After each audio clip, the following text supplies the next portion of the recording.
Na ENGIE, agimos para construir um mundo de baixo carbono do amanhã. Como grupo líder global em energia, operamos em 31 países e somos pioneiros da transição energética. Temos o compromisso com um mundo de baixo carbono para nós, nossos clientes e para as futuras gerações.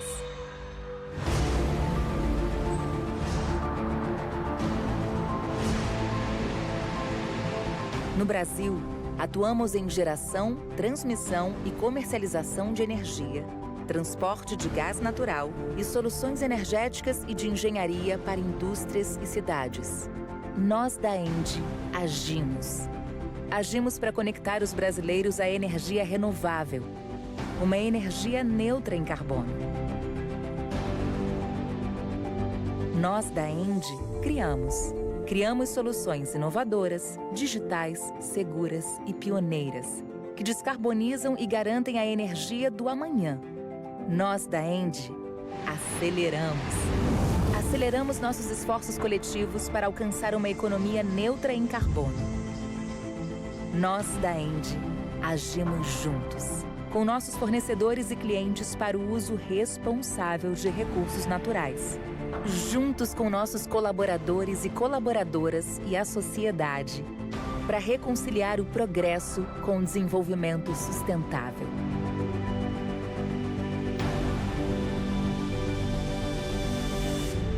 ENGIE, let's act together. Good morning, ladies and gentlemen. I am Leonardo Depine, Investor Relations Manager at ENGIE Brasil Energia. It is an honor to be here with you today in Sao Paulo for our 20th edition of Inside ENGIE, our Investor Day. We designed this event agenda with the aim of ensuring that it addresses the issues of greatest relevance to the sector and to the company, leaving knowledge and assisting in investment decisions at ENGIE Brasil Energia. Por Dentro da ENGIE is being recorded and will be available on our site in Portuguese and English. On the back of the event badge, there is a QR code for our satisfaction survey. We would very much like to hear the opinion so that we can not only make Inside ENGIE better and better, but also to constantly improve the service provided by investor relations team. I would like to emphasize that any statements made during this event regarding the company's business prospects should be treated as forecast dependent on the country's economic situation, performance, and regulation, and are therefore subject to change. We would like to ask you to please note the escape routes indicated on this slide. We have one at the site where we entered and another one in the back. This in the case we have some unforeseen event. At ENGIE, we greatly value an open door culture with our priority audiences, and therefore we would like to count on your participation in the Q&A to open the event, to kick it off, recalling a little about the year 2025. I invite the CEO of ENGIE Brasil, Eduardo Sattamini.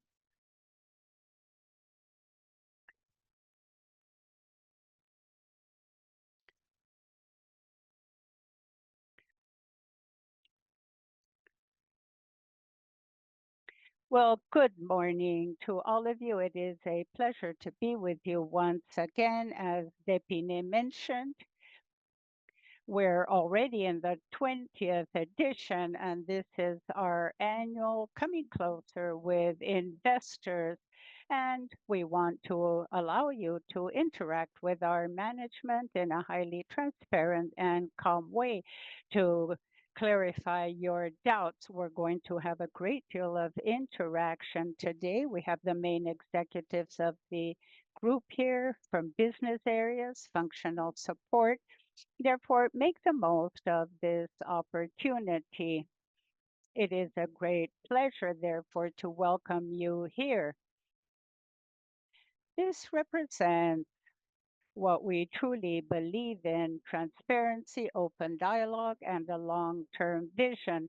2025 has been a year of significant advances, regulatory advances, not as definite as we would like them to be.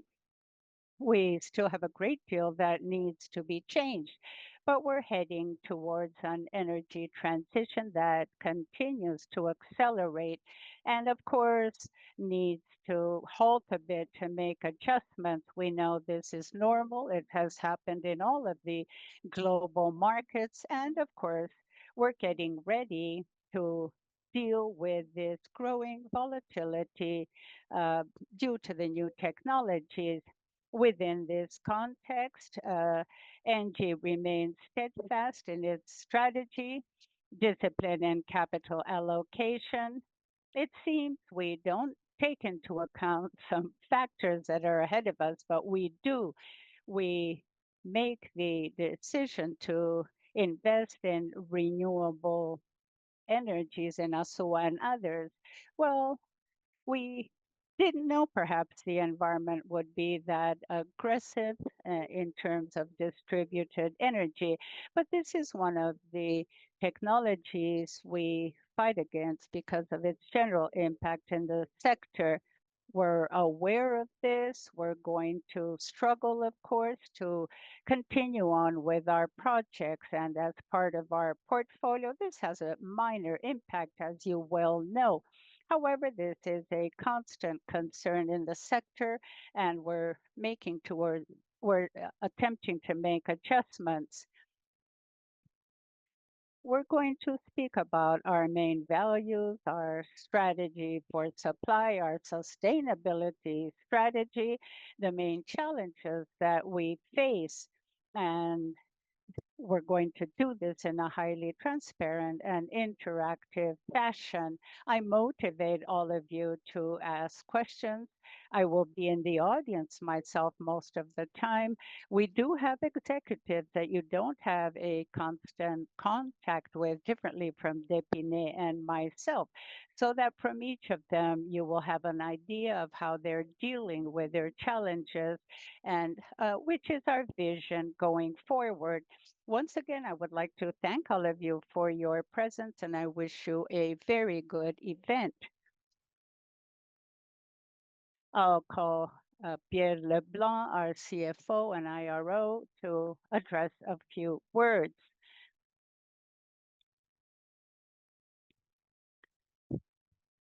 Thank you, Tatamini. A good day to all of you. I'm going to address you in English. It's simpler for me and for all of you as well. My accent is not the best. So I will switch into English. It's a great pleasure to welcome you in that event today. 2025 is a year in which we reinforce ENGIE's fundamental pillars, meaning that financial strength, strict capital allocation, and a focus on predictable results. And despite a more challenging environment characterized by regulatory complexities, market volatilities, we have maintained a consistent strategy, long-term contract, rigorous portfolio management within a strict risk mandate, and decisions guided by returns, security, and sustainable results. This discipline is what distinguishes us and sustain value, long-term value creations. Today, we will present you an integrated perspective of the company. We're covering market dynamics, regulatory developments, portfolio expansions, transmission lines and natural gas ambitions, and emerging technologies such as energy storage. Thank you again for your presence and for your continued interest in our business. And now to lead the events, I invite on stage Leonardo Depine, our Investor Relation Manager. Thanks a lot.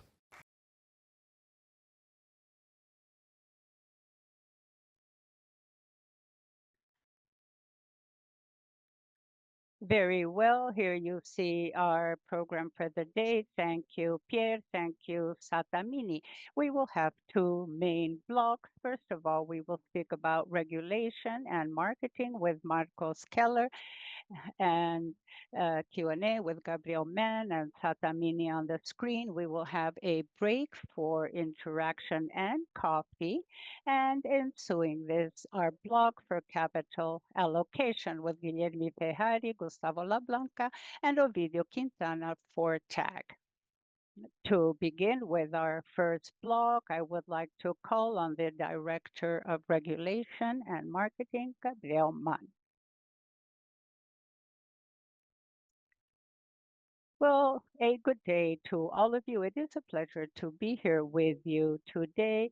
It's my first Por Dentro ENGIE as Director of Regulation, Strategy and Communication.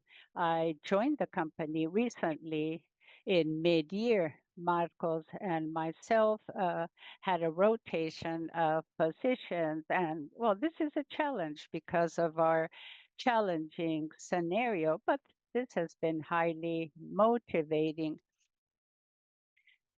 Most, if not all, of the points that I'm going to be addressing here, of course, with the help of our regulatory team, also counts upon the contributions of Keller. During Q&A, I will count with his support to answer the most difficult questions. Now, before I go through the achievements, our results for this year, and the challenges that we continue to face in the regulatory field, I would like to offer you some general messages. First of all, this was a challenging year from the viewpoint of regulation. Several provisional measures, as you are aware, the 304, 307, 318. I'm simply mentioning a few of them. The return of projects like PDL, the PDL for environmental licensing. So in truth, this was a highly challenging year. Well, the regulatory part tends to be challenging, but this year I think it was somewhat more difficult. As you know, we carry out an active management through our team and the sectoral associations that we participate in, always seeking that balance between advocating for our rights, but also seeking the rationality of the sector, which is important. I believe the market acknowledges this search for rationality in the sector on the part of ENGIE. As company executives, yes, we do have to mitigate the risks from the mitigatory viewpoint for our business, but we do seek that balance.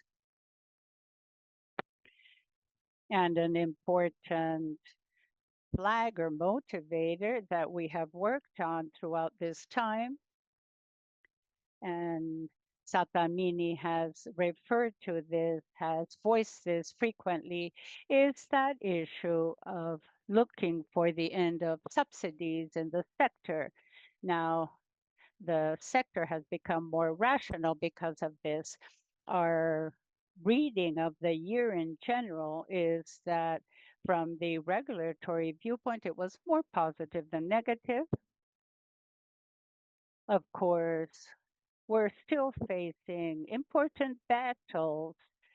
We continue to struggle for the end of the subsidies, but we had relevant achievements that I will mention during my presentation. I'm going to be offering you a vision of what happened with the year, divide our achievements and challenges, and in three different dimensions. what we deem to be opportunities that we had uh, after the regulatory change that we might have in the future, which were the risks that were mitigated for our business, and which are the risks that remain and that we will have to be working on during the coming years.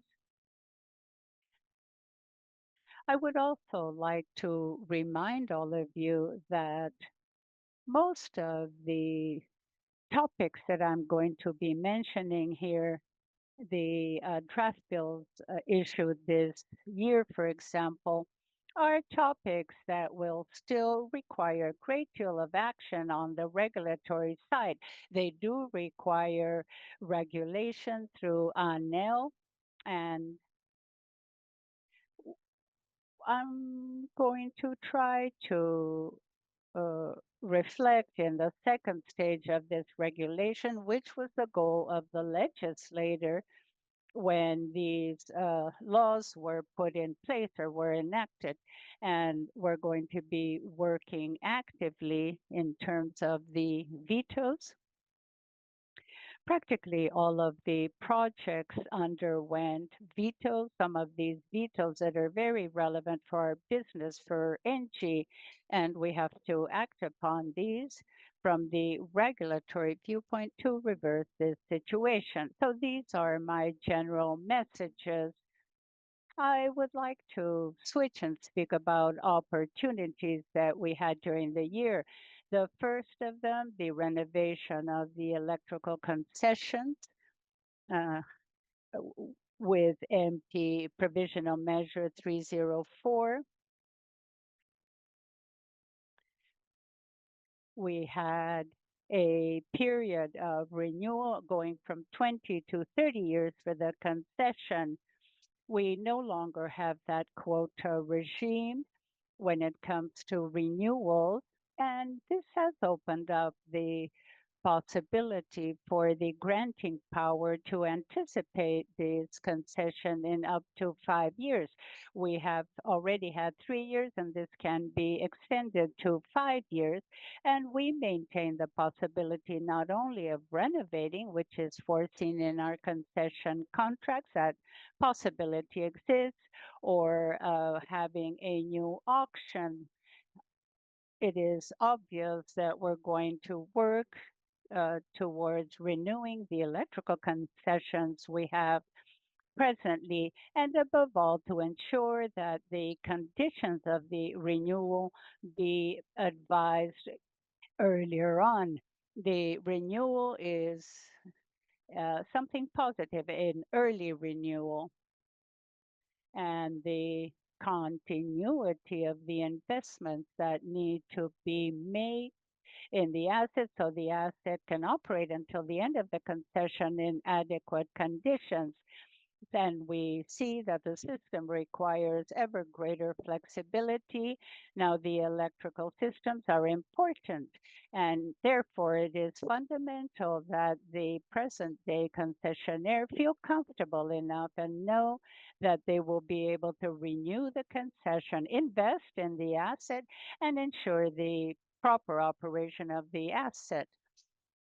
Another need that we have when it comes to defining this early on is that lack of liquidity. Many of the concessions are approaching their maturity in 2031, not only for ENGIE, but also for other players. And therefore, it's fundamental to do all of this beforehand because there could be a lack of energy in the market in 2030. Why? Because we're selling energy we don't have. So if the concession will be renewed, we won't sell the energy. And if it is renewed too much, too close to the maturity, we will have enormous truckloads of energy that we will need to sell quickly. Most people contract beforehand. If this is not done, there will be huge amounts of energy and you will be exposed to the short term market conditions. So, we're going to be working actively on this during the coming year. The second important achievement that generates new opportunities for us is the market opening for low tension brought about by Provisional Measure 304, the commercial and industrial market opening in 2007, residential market opening in 2028. To mention some figures, this will bring in 7 million consumers for low tension, and this includes commercial and residential consumers. I'm not going to focus on this opportunity because Keller will focus on the commercial part, but I would like to underscore the regulatory part of this achievement, the possibility of creating competition for this MDG. We don't have this at present, and it's the only alternative to have free consumers with low voltage. Of course, this is very relevant. And with the market opening, I would like to highlight two important points that are under discussion presently: open air and distance energy, two flags, two actions we have defended through time. Another relevant point is the possibility of rediscussing the electrical plants that were auctioned until beginning in December of 2003, he says. Now, this is something that was implemented in Provisional Measure 300. Now, this what is happening is we're regulating the assumptions and how to carry out the calculation for the anticipated payment. All of this is under discussion by ANEL. Evidently, we are going to assess this, seeking a potential opportunity, and depending on the conditions, it could truly be an opportunity for some of our plants. Everything will depend on the conditions. Another opportunity is the renewal of the PROINF contracts. Presently, we have two contracts in PROINF for two uh, plants of Florianópolis, José Zelazzi, and of course, we're going to be assessing this as opportunities if the renewal makes sense or not in these contracts. We have additional points brought about Provisional Measure 304. The issue that beginning with the regulation, there will be requirements for control, for capacity, flexibility of storage for our projects. This, of course, is interesting, and in our reading, the MGDG applies to this, and it's important for us in terms of recognition to work on valuing the services that hydroelectric plants render to the system, not only hydroelectrical plants, but all the existing projects.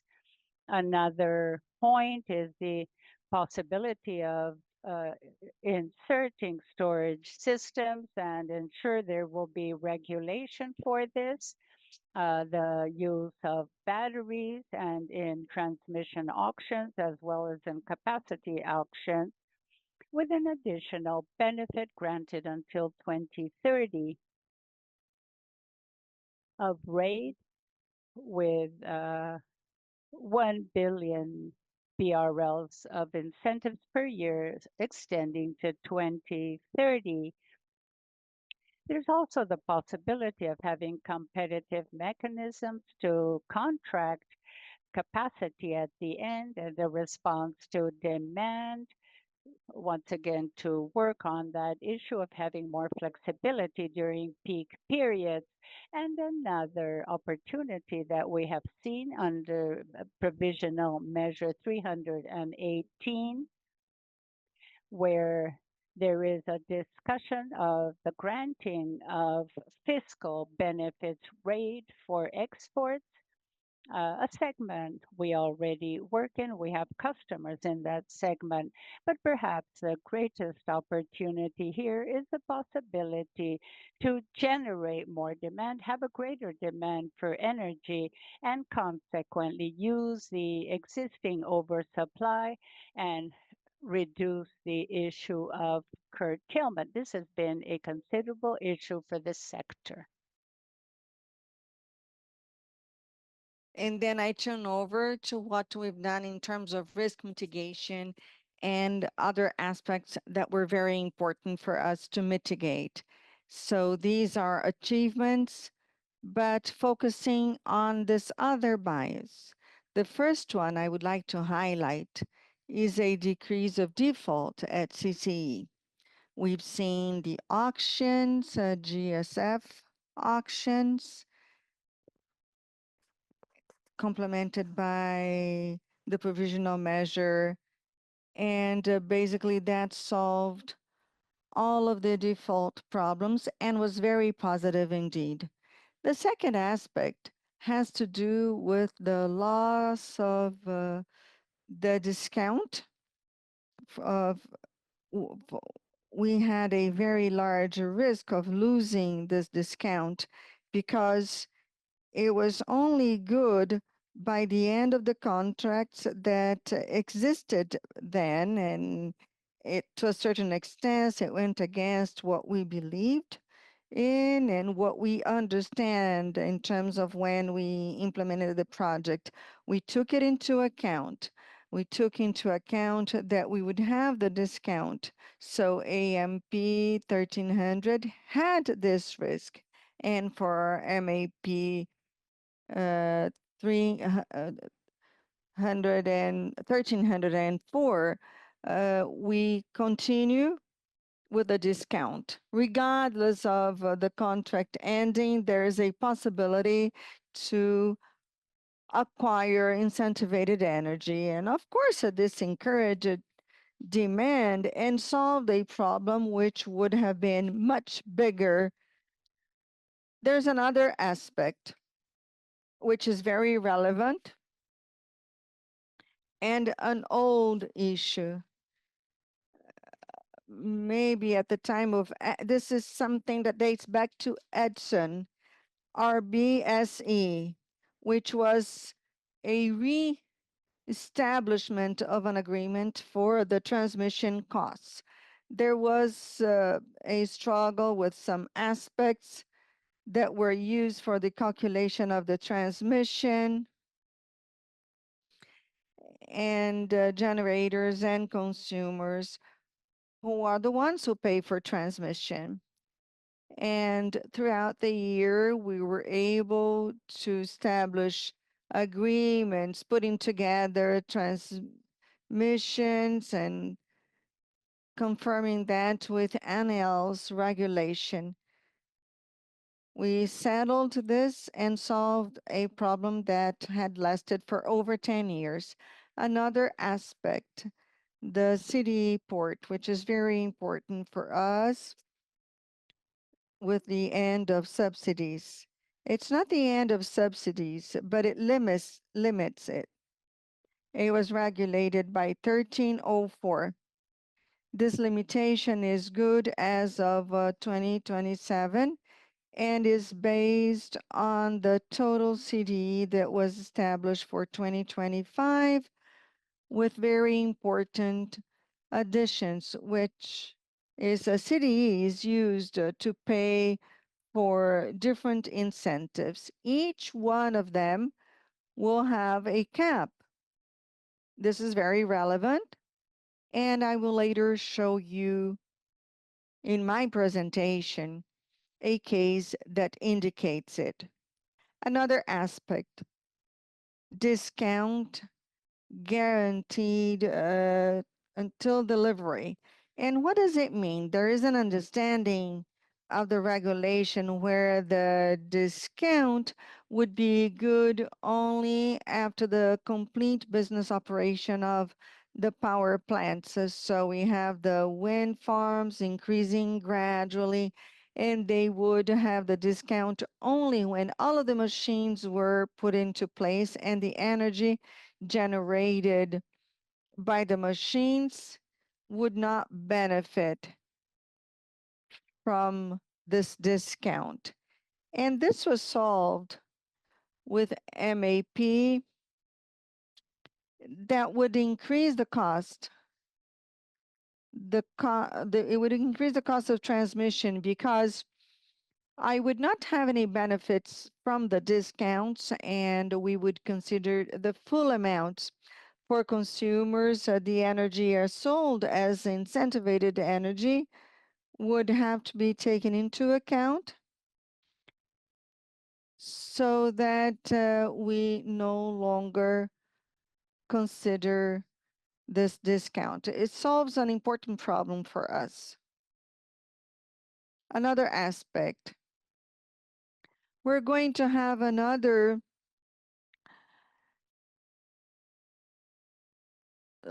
pardon day, and now we have a new possibility for agents to decide not to implement a project. And with that, we would work with another important aspect, which is excess offer in the system and would prevent us from having even more excess. Another aspect related to the end of subsidies. It limited the so-called fake self-production, which is self-production by comparison, and it limited this type of self-production to be used for loads greater than 30 mega, but only for 3 mean megawatts. In addition, we established the need to have 30% of social capital. We must have investments in place, so it's no longer fake. And we also removed another important aspect, which was additionality. And this is essential because we could only apply self-production for new projects when we have excess offers. Unfortunately, this was not approved and will help regulate things in the future. The final aspect has been mitigated, which is curtailment. Perhaps it wasn't what we expected, but we approved the acknowledgement of curtailment in the past, electric curtailment, reliability, and in the future, electric and reliability. But that is related to projects which do not have transmission restrictions and that comply with the requirements that have already been established. And the proposal, the other article that was vetoed, and because it was vetoed, of course, we'll now have an opportunity to discuss this at the Congress once again. But it was better because in addition to not having this limitation in terms of future reliability and also related to transmission limitations, it would also enable us to recognize part of the electric curtailment and considered it as an offer. But we do believe that there would be the possibility, if this is reverted, to recognize part of the energy curtailment. And finally, my last item, my last slide here, what are the existing risks that we will have to work with over the next few years? The first one I mentioned in the very beginning when I talked about the different projects, PDL 365, a law project that had been inactive for a long time. It was dormant and now it's being discussed again by the Justice Commission at the Senate. And what does it mean? Just to remind you, it tries to remove the so-called locational signal in transmissions, and it was implemented by ANEL some years ago. And after many discussions, after 4 or 5 public consultations, this is something that brings considerable rationality to our discussions, and we're once again at risk of having it canceled. I would like to remind you why this rationality. To explain it in a very simple manner, those who generate and are far from the loading center pay more tariff. For example, the Northeast, they have excess energy that has to be sent to the Southeast. They are far away from the load, so they pay more for transmission. Those who consume close to the generation pay less. So this is the point here. And this is what we will try to work with so that we can maintain the regulations. Another important aspect, curtailment and energy. We're trying to recognize this reimbursement, or at least part of it. And we are also trying to reduce this for us so that a part of it is paid for. And this is one aspect that we will continue working hard for. According to our vision, they've been supporting the system, and we will continue fighting to reduce subsidies to MGD. Of course, along with other players and associations that we participate in. All of the associations, generators, consumers, and distributors use the same flag. And of course, for GD generation, there is a lot of union. We're united towards more technical and economic rationality. A final aspect, a new tariff created because of CBE's cap. And what is determined there is that whenever the CDE amount goes over those who receive that benefit will pay a tariff of for resource complement. As I mentioned before, after 1304, we had a higher demand for incentivized energy.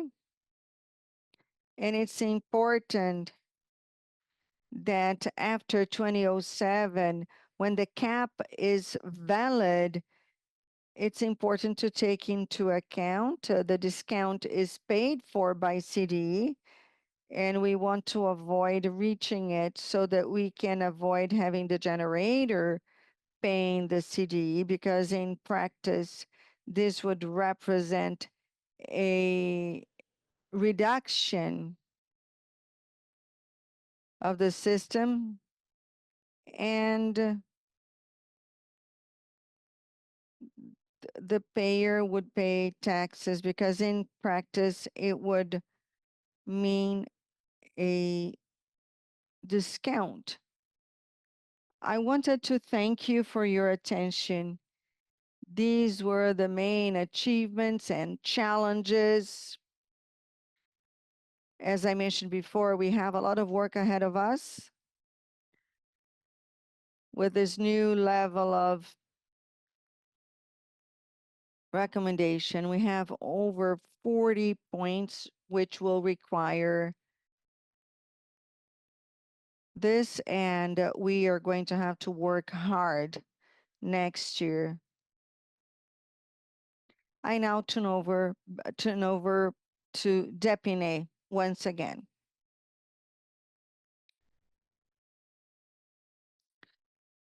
Thank you, Gabriel.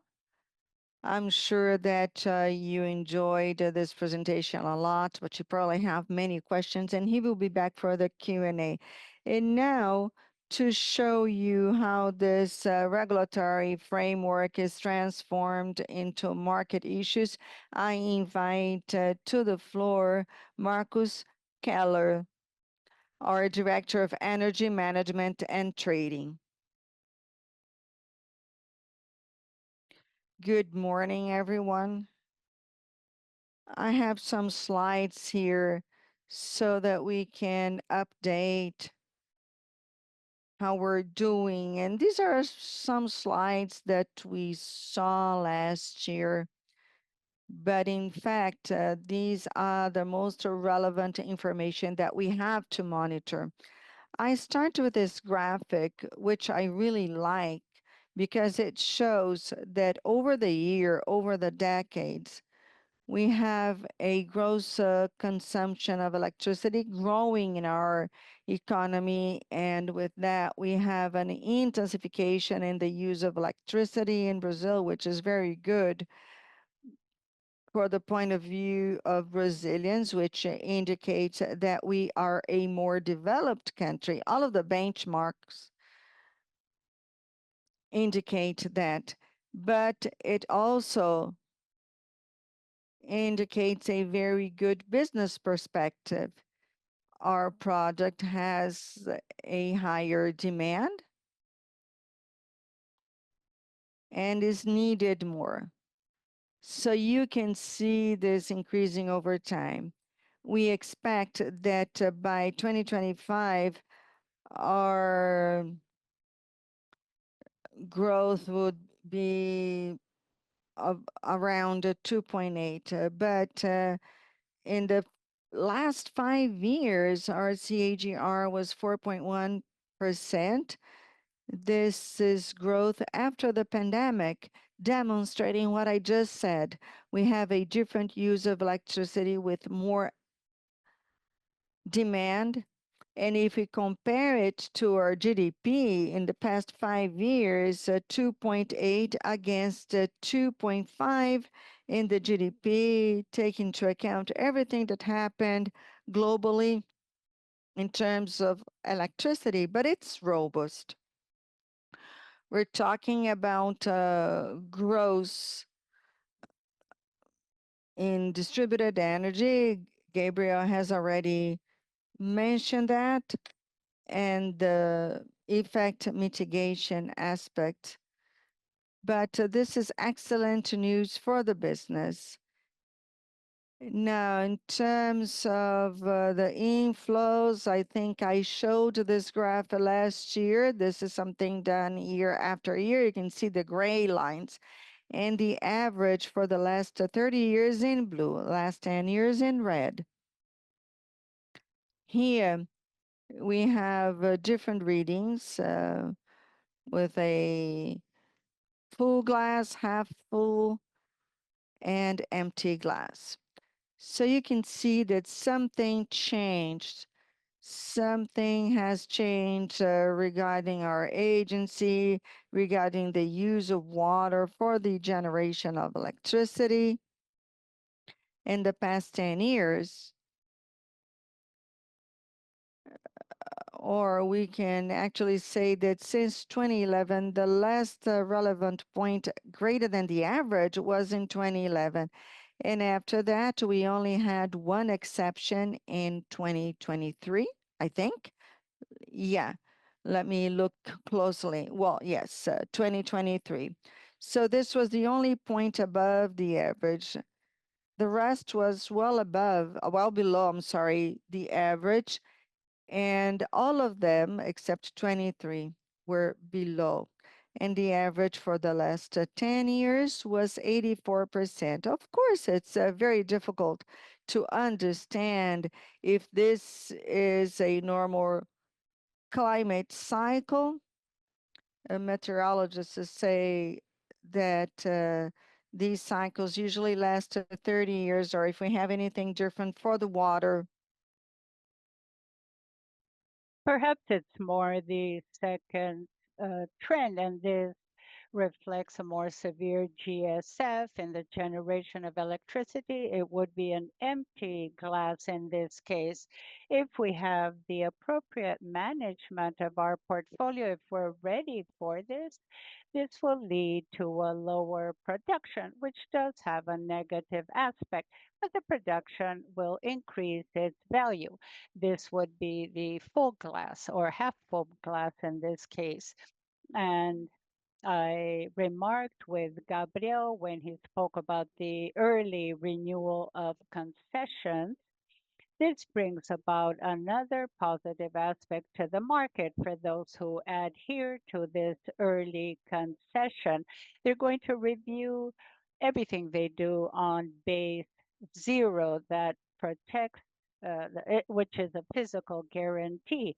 If everybody does that, we will have a reduction in commercial capacity, and the GSF will adhere more to what we observe according to our production.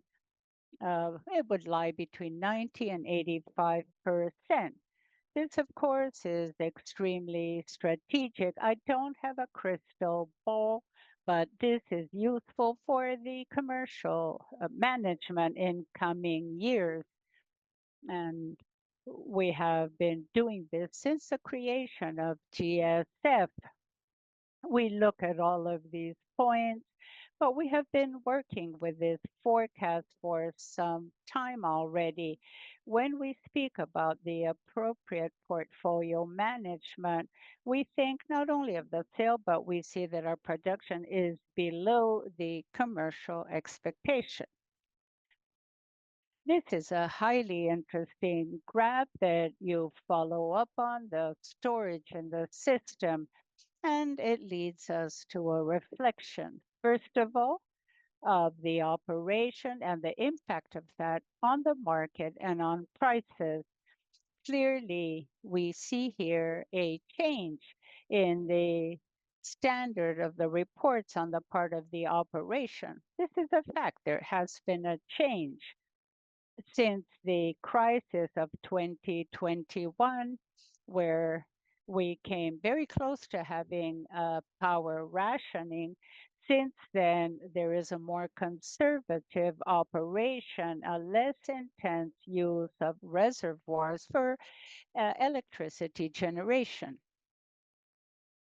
The maximum points, the recovery, if you measure the deltas, continue as they have always been. Some are better, most are normal, but through price models and availability models, you see that the minimum points, the troughs are greater, more and more, and the new minimum storage level, if we force things a bit, is very close to the maximum we had before the 2021 crisis.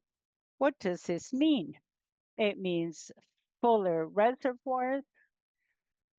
We have higher power available in reservoirs. This is a physical fact. And we have a double positive aspect here. Our battery is more charged in terms of energy. The system is able to survive the deeper crisis in bad years. The system is more prepared because of the reservoirs. The second point, by maintaining a higher stock, we gain power.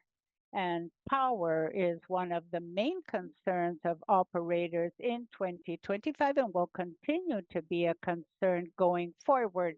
The stocks need to be maintained higher because of power to service our system, and this will have an impact on how you operate reservoirs. We will explore this further ahead.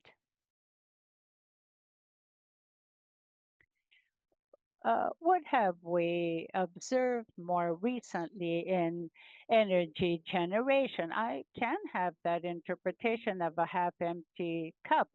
We're generating less electrical energy, which means the GSF is worse.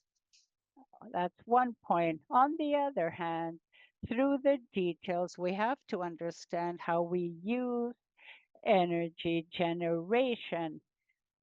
If we think about the higher reservoirs, because this is what we need at 7 p.m., for example, and what complements this is hydroelectric power. If we're using less water during the day, but use it more during peak periods, as a consequence, we have higher prices valuing power generation. This is very important. We see that the value captured in power in electricity generation has improved through time. If you generate the same megawatt at noon or later, we're capturing different values. This is an operation aligned with the needs of the system. The prices are somewhat better. They adhere more to the scarcity. We can see the peak moments reflected in our spot prices. So this is positive. And this is a very relevant aspect. When I will speak about curtailment, it mitigates the negative effect of the curtailment operation for those who have a more diversified technology. Electrical generation in the last years, therefore, have captured greater value than formerly. Another important aspect that we can see in this graph, well, it's hard to say what comes first. For this operation to take place, there's a pressure from everybody for operators, and operators have to follow price models and uh, availability models more. And through time, through the last few years, there has been a significant change in the pricing models, increasing risk aversion. And all of this is the result of that increase of risk aversion in the models. So ever more water becomes more valuable. As a result, there is more thermal dispatch, and this means we are keeping more water in the reservoir. Well, this if we have an uncontrolled generation of sun and wind energy. But these models do contribute to this of keeping more water because of the risk aversion model. So this means we're getting prepared for crises. And when the model prepares more for crisis, it keeps a higher level of water in the reservoirs. Now, the spot price is somewhat higher because of this greater risk aversion. And of course, the market price will increase uh, as well. There's a strong relationship between spot prices and market prices. The longer we have higher prices, the higher the market prices. And this will continue on in the coming year and going forward. Now, and this values the portfolio of companies of generators. These are the messages I wanted to share with you. I don't foresee a reversion of this for the previous modes year after year. The entities will gauge this model for this to happen. And uncontrolled generation has to become controlled uh, until a possible physical limitation.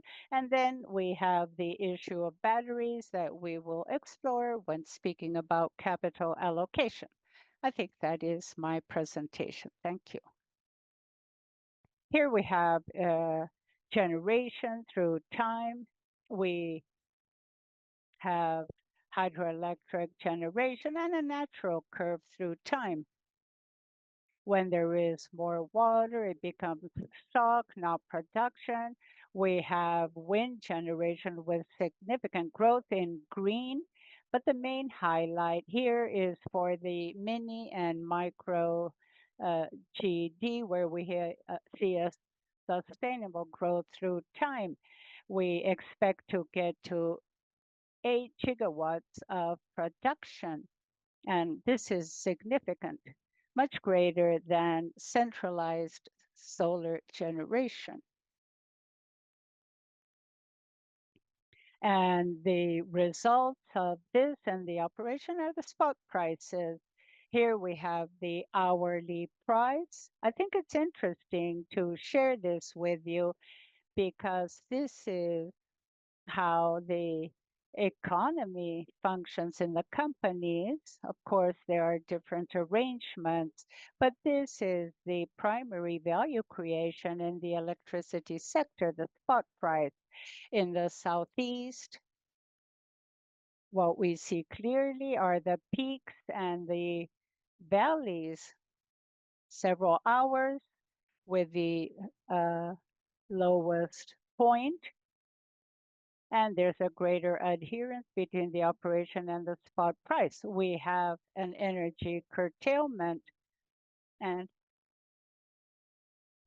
this means we don't really have a price. So we have to have that lowest point, and these models show us that several days, several hours with a lowest price, but several peaks as well, reflecting the need to change this every day.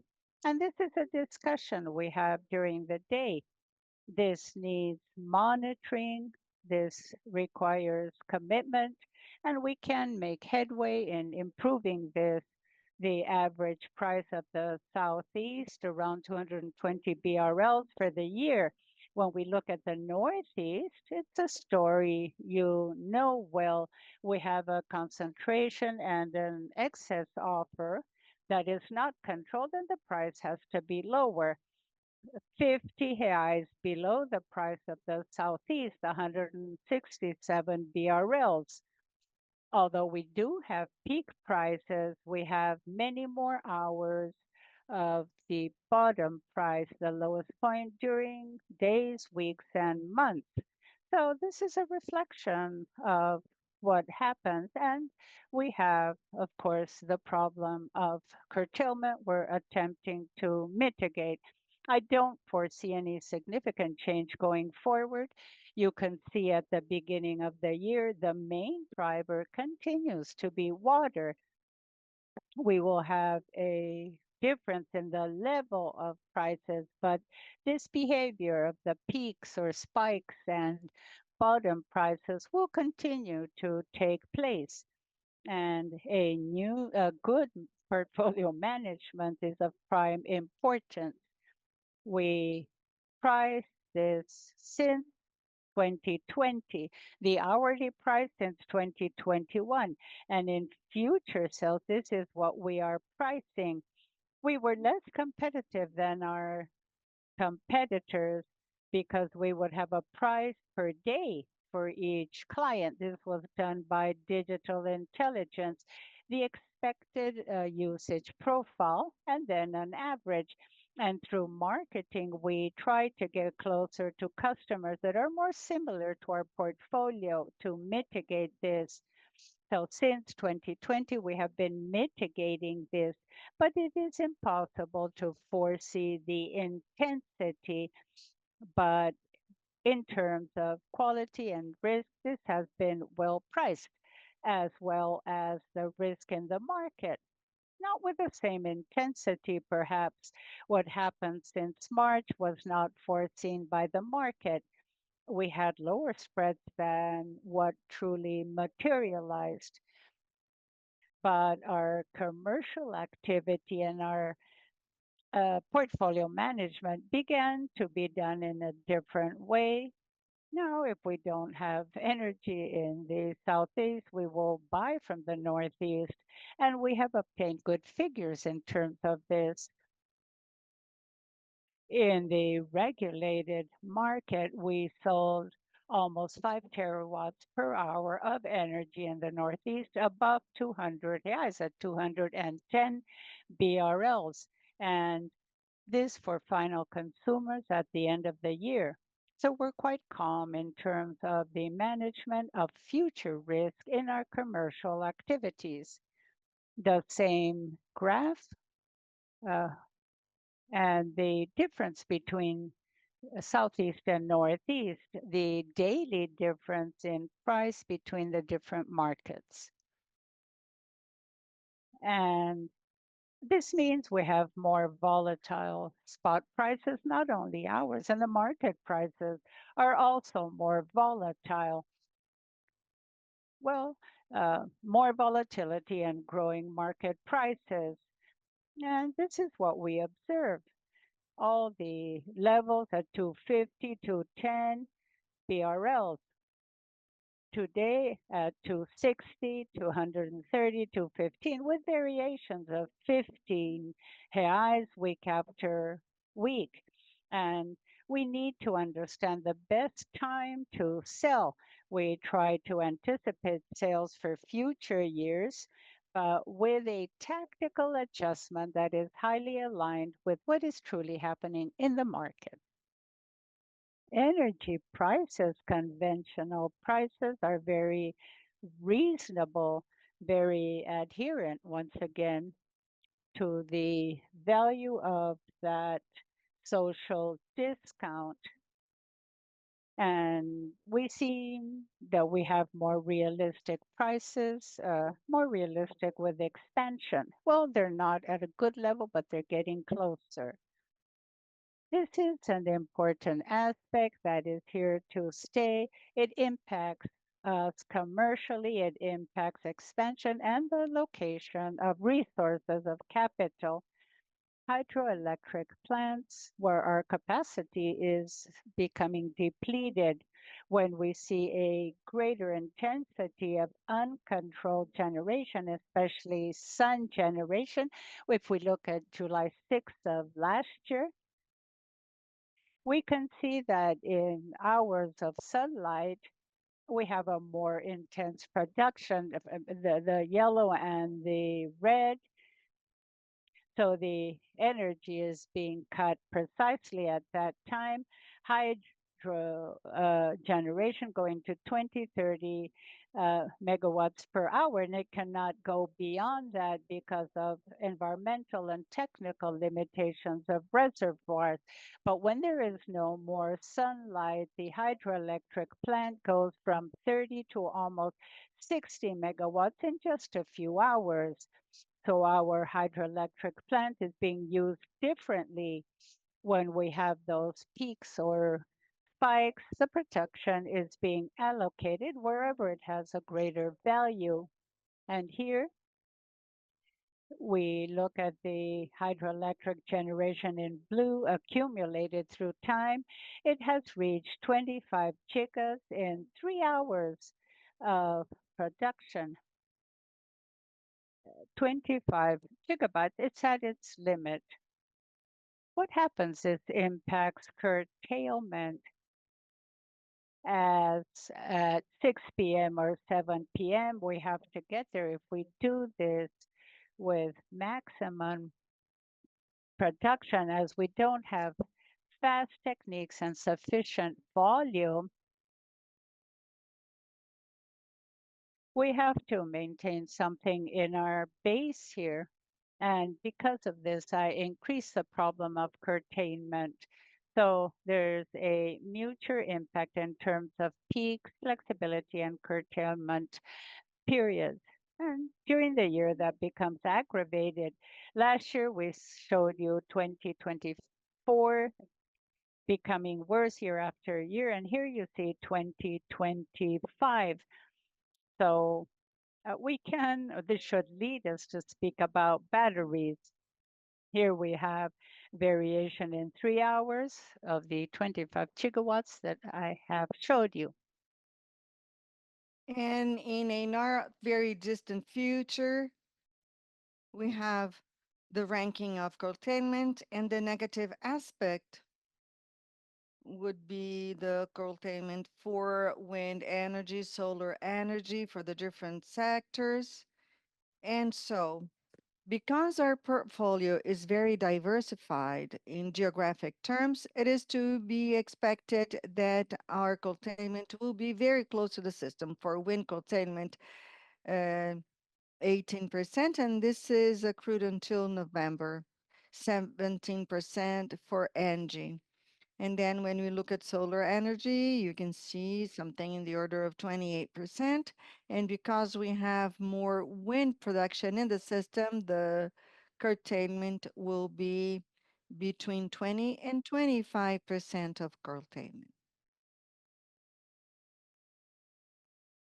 This is our own information, the variation of our curtailment over the years. We have reliability and availability and energy, and you can see it in terms of economic mitigation. We have 53%, and the rest of it of different natures. Part of the problem has to do with GD, because GD is generation. And if it is generation and if it contributes for the problem, it will have to be part of this. So part of it is business risk and the investors who have decided to put their projects in.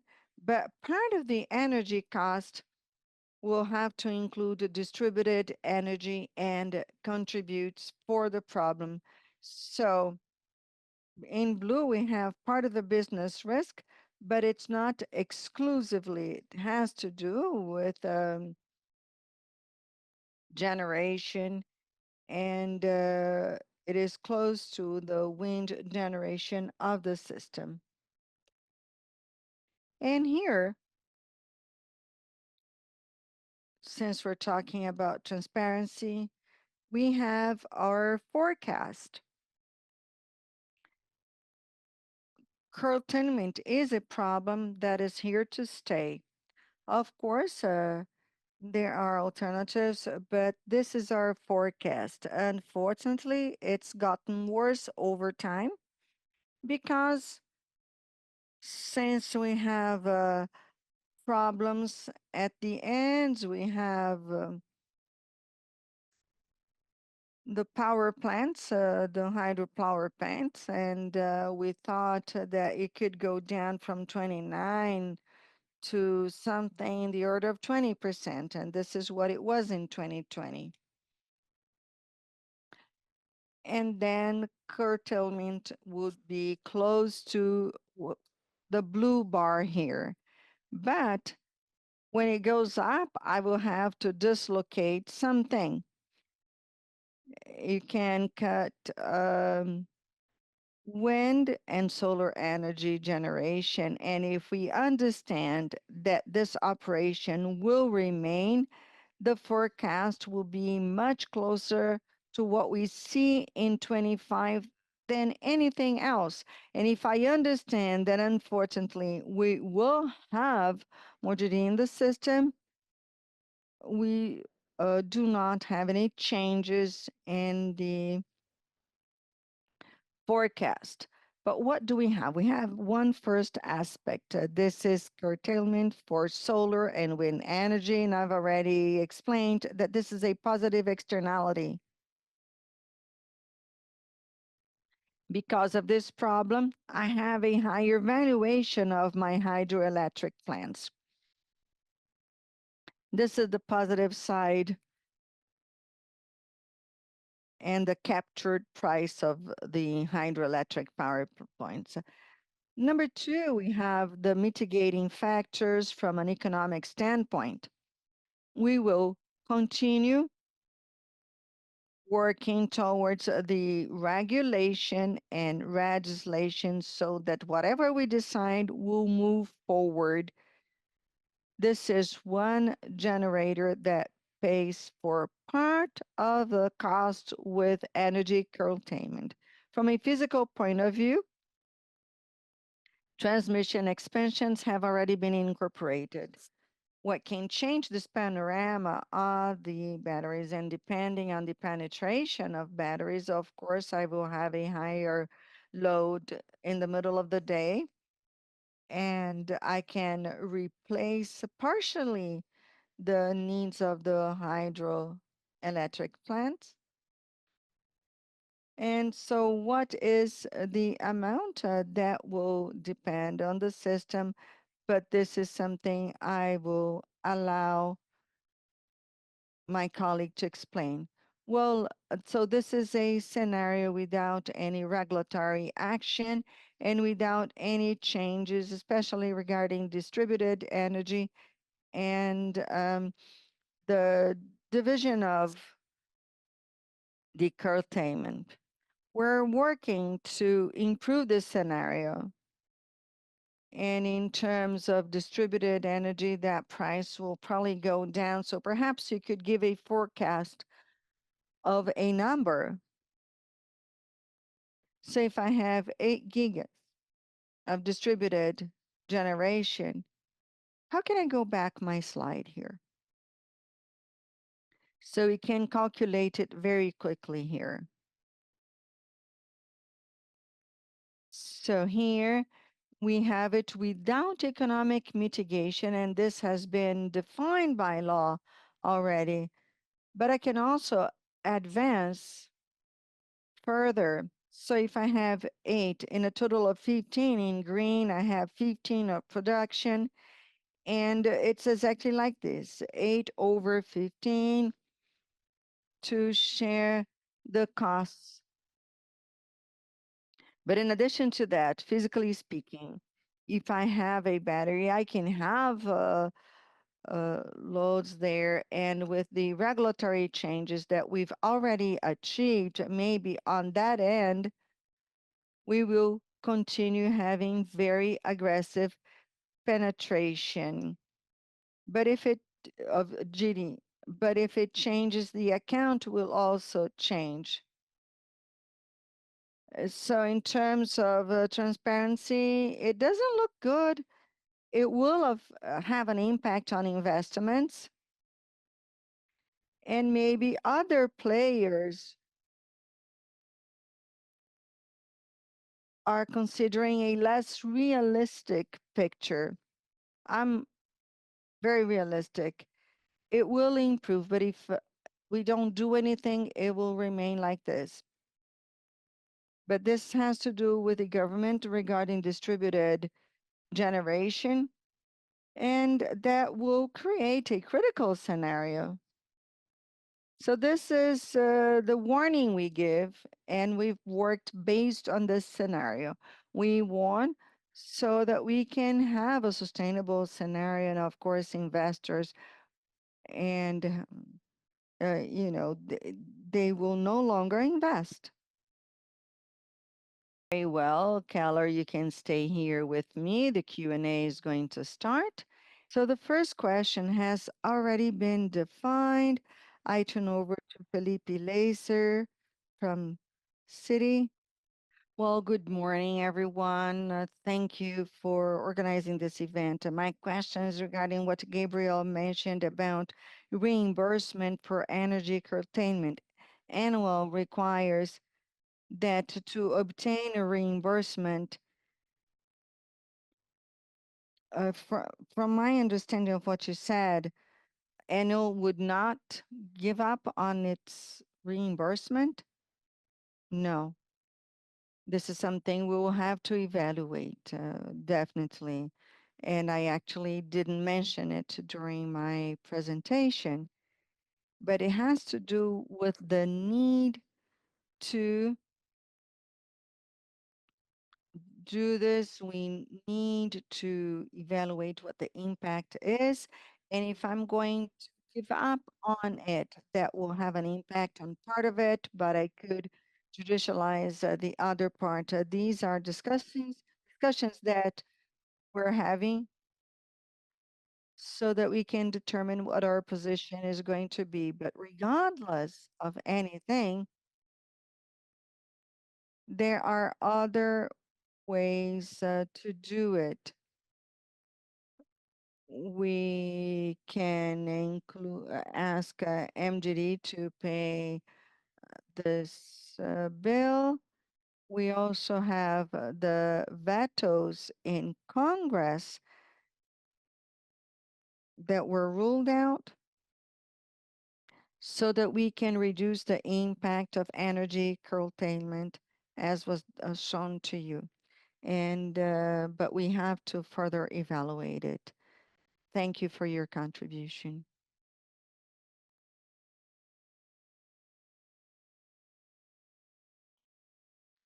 Rafael is going to ask the next question.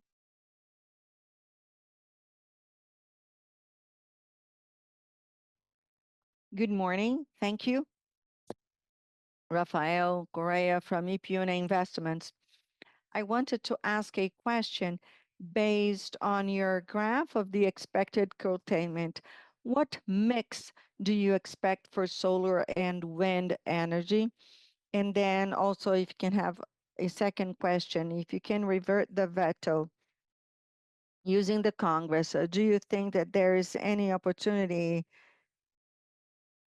for the legal decisions of the provisional measures to have an impact? Well, I will start with the second aspect. CP 45 is evolving. There is uncertainties around it, of course. I think that this could be solved,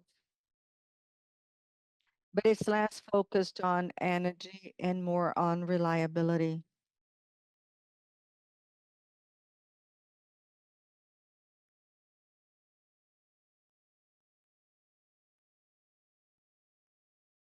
If we have a third phase, we can say, well, we can't because when the public consultation was defined, we hadn't defined that this would have to do with distributed generation or if we could change anything. But this is a third phase, maybe in a fourth phase. If we changed it, we could try to pursue MMGD or any other specific ones. Well, I didn't mention it here during technologies, but because here we still have an aggressive participation of DG, we have to move very carefully now because and analyze what the new law brings in terms of mitigation of the risk of DG. It's not going to be much, but it will be something. So this is something, this is a view before the provisional measure in the order of 8 to 10 giga per year for some years. And as a consequence, because the DG is basically solar, it has a greater impact. We're talking about the number of hours of the operation of the system in terms of hours, minute by minute. And so there is greater access to that production, and the curtailment for solar energy will be more severe than for wind energy. So it would be close to 30% for solar energy and 20 or less for wind energy.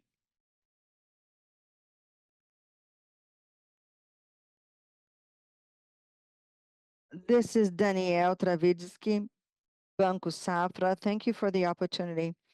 I have a few questions here. Number one, it has to do with an understanding of the provisional measure. We're talking about reimbursement for curtailment, and it seems to me that in the past, for the reasons of curtail mentioned, I would like to know what it will be like in the future according to your understanding, and if at least a part of it has already been contemplated in the provisional measure. And then there's a second part, and I would like to know if you can share a little bit about it and what you've seen in terms of the financial impact of the curtailment estimates, and to what extent you expect to be able to recover, considering what has already been mentioned and approved by the law. Well, we're talking about the future and what was defined. I think I mentioned about energy and what is already reimbursed today, but we also have reliability. But the difference here is that in terms of reliability, we have the limitation, the restrictions of transmissions, as some projects have transmission restrictions, and they may have a reduction of the reimbursement. And also, we have to think of the compliance criteria for the connection. And so we have to note that there will be a regulation and we will have to work based on it. We're not sure, but what is this restriction? Is it what's determined in the technical opinion?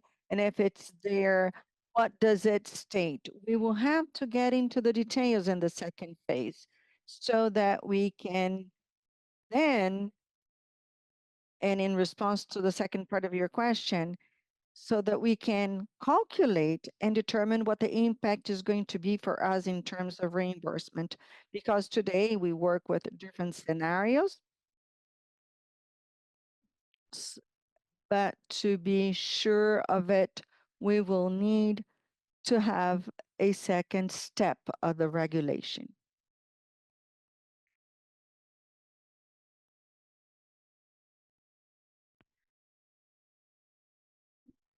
No, I think it had to do with the financial aspect, but I've also included it. So just so I don't leave you without an answer regarding the financial aspect, it's not necessarily curtailment, but it's already included in our liabilities. So we have some reserve that we have to give back to our consumers, and part of it is going to be used in this compensation. So in Q3, we have something in the order of 300 million BRL, which has been accumulated, and it has to do with curtailment on some assets which have a higher cost. Curtailment of the market has a lower economic impact, and you have this compensation if you think of the amounts payable. I didn't mention it in my presentation, but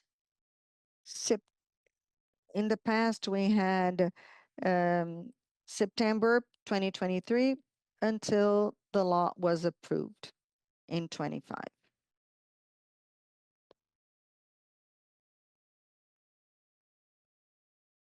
Very well. We'll end the question and answer session.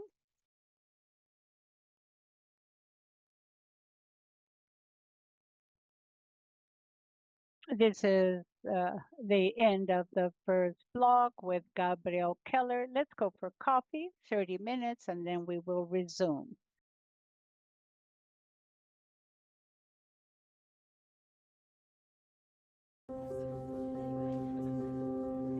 Quando um gesto é passado adiante, ele ganha novas cores.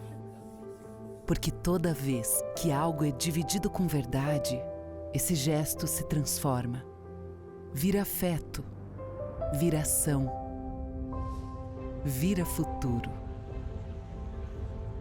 Às vezes, ele vem num lápis de cor, em outras, num instrumento entregue com carinho. Talvez ele seja uma bola nova, ou só o tempo doado para escutar alguém. O que importa é o movimento, é a troca que transforma.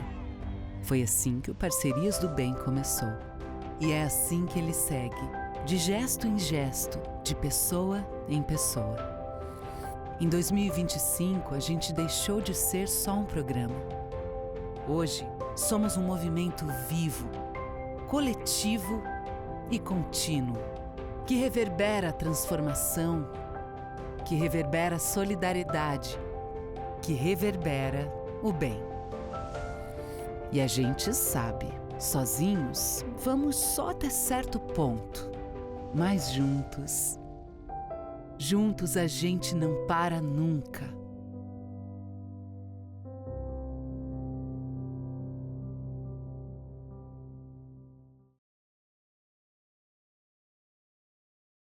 Well, you just saw a project that we're very proud of, Parceria do Bem, that brings together all of our social activities. Now, if you would like to speak with a person responsible for this, we have a great deal of room to do good with other partners. And at the end, you will receive a small kit, and all of these kits come from our social projects. Once again, something that gives us great pride. I hope you enjoyed the pause. Now, before beginning the blog, do remember to give us your opinion through the QR code that is on the screen. We will now go on to the next slide. We're going to begin our second block where we're going to speak about capital allocation, transmission, and finally we will speak about TAG. I call upon Guilherme Ferrari, Director of Storage and Renewable Energy. Thank you very much, Depine. Well, to begin with, thank you. We have been together for a year along with Keller and Guilherme. I am now taking on a new position. I'm responsible not only for storage, I'm also responsible for development, operations, and construction of ENGIE in terms of renewable energy. I would like to go over some important topics here, underscoring the operational part specifically. Gabriel and Keller mentioned, and that the problem we face at present is that of curtailment. Evidently, when it comes to our assets, especially the renewable ones, solar and wind assets, we have a great impact and we seek excellence in performance evermore. Uh, Today, we have 695 windmills with 250 megawatts installed, and these are individual machines. So we need to have an embedded technology in the company tools that day after day will enhance our performance. Along with our suppliers, we have a dedicated team to make sure that we're always enhancing the performance of our assets. The same holds true for solar energy. We have 500 mega installed, and because of the amounts, because of the huge number of equipment, if we don't have innovation and embedded technology, we would not be able to deliver what we foresee as our potential. Therefore, We constantly focus on this, and jointly with the innovation area, we have developed some tools to have that performance enhancement.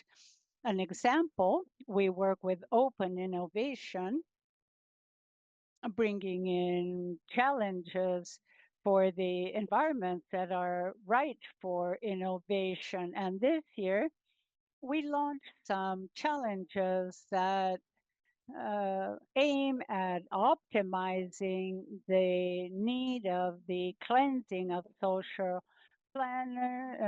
panels to enhance the performance or reduce the risks in inverters. So these are the activities that we carry out, and we attract the market so they can help us find solutions in wind and solar assets.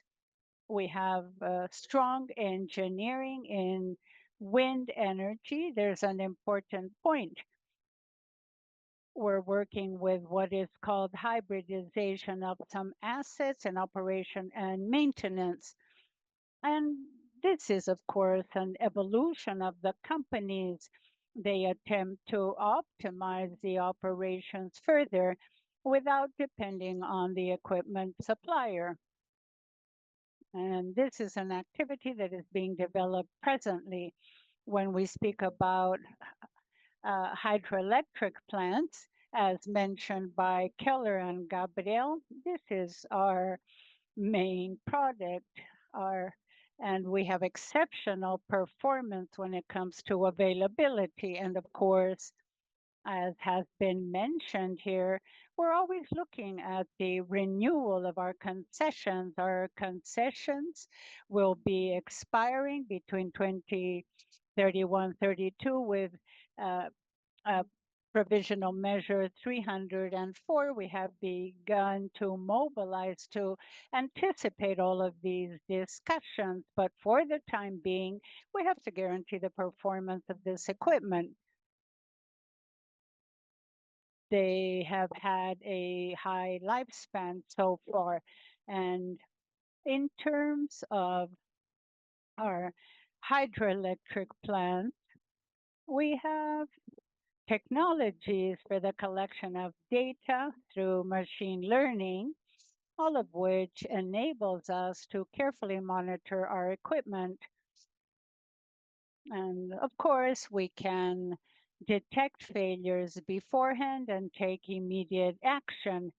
Now, part of the performance of our hydropower equipment has also undergone evolution using the state-of-the-art technology.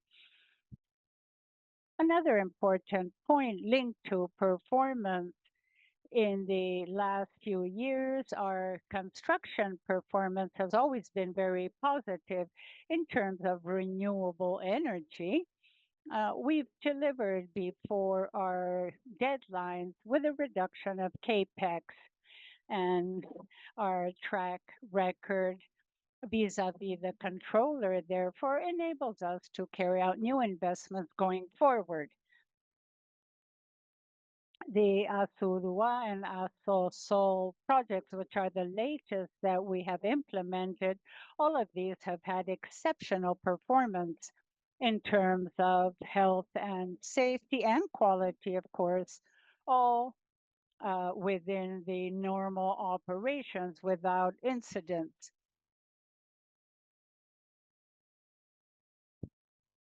When it comes to Assurua, there's an important point I would like to underscore.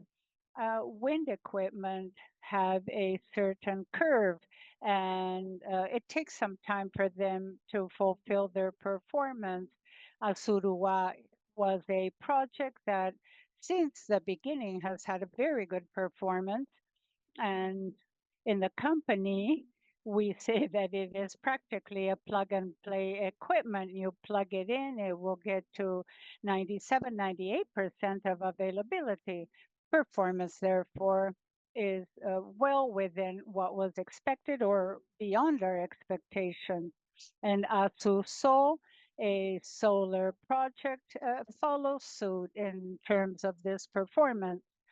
Now, when we speak about expansion per se, as mentioned by Gabriel and Keller previously, we find ourselves at a difficult moment for short-term investments in greenfields. We have an oversupply, the impact of curtailment, and evidently, this means that no project can stand on its own feet. We have a large number of projects in our portfolio, and as soon as the time is right in the market with the right conditions, we will be able to put in place our projects. We continue developing greenfield projects for the medium and long term. We have been quite active in the last years regarding M&As. Last year, we had the closing of assets, and this year we have two hydroelectric assets, CTG and another. Now, these M&As, of course, are based on this strategy of opportunity to verify what is available in the market and to check, of course, to see if this is in accordance with our financial discipline. Now it's a moment for M&As, for renewables. It's not the best time so far because, as Keller mentioned in his presentation, we have the issue of curtailment. It is probable that upon analyzing an asset, we will take on a more conservative vision of the curtailment impact, and the seller will go elsewhere, of course, because they foresee that the curtailment issue will be resolved in the midterm. So there's this mismatch in the vision of the buyer and the seller. And despite the curtailment situation, we are aware that several entrepreneurs that only have renewable assets will be facing difficulties, and it's difficult to close a deal with this discrepancy in terms of an assumption or premise that has so much impact. The prices could vary 20, 30%.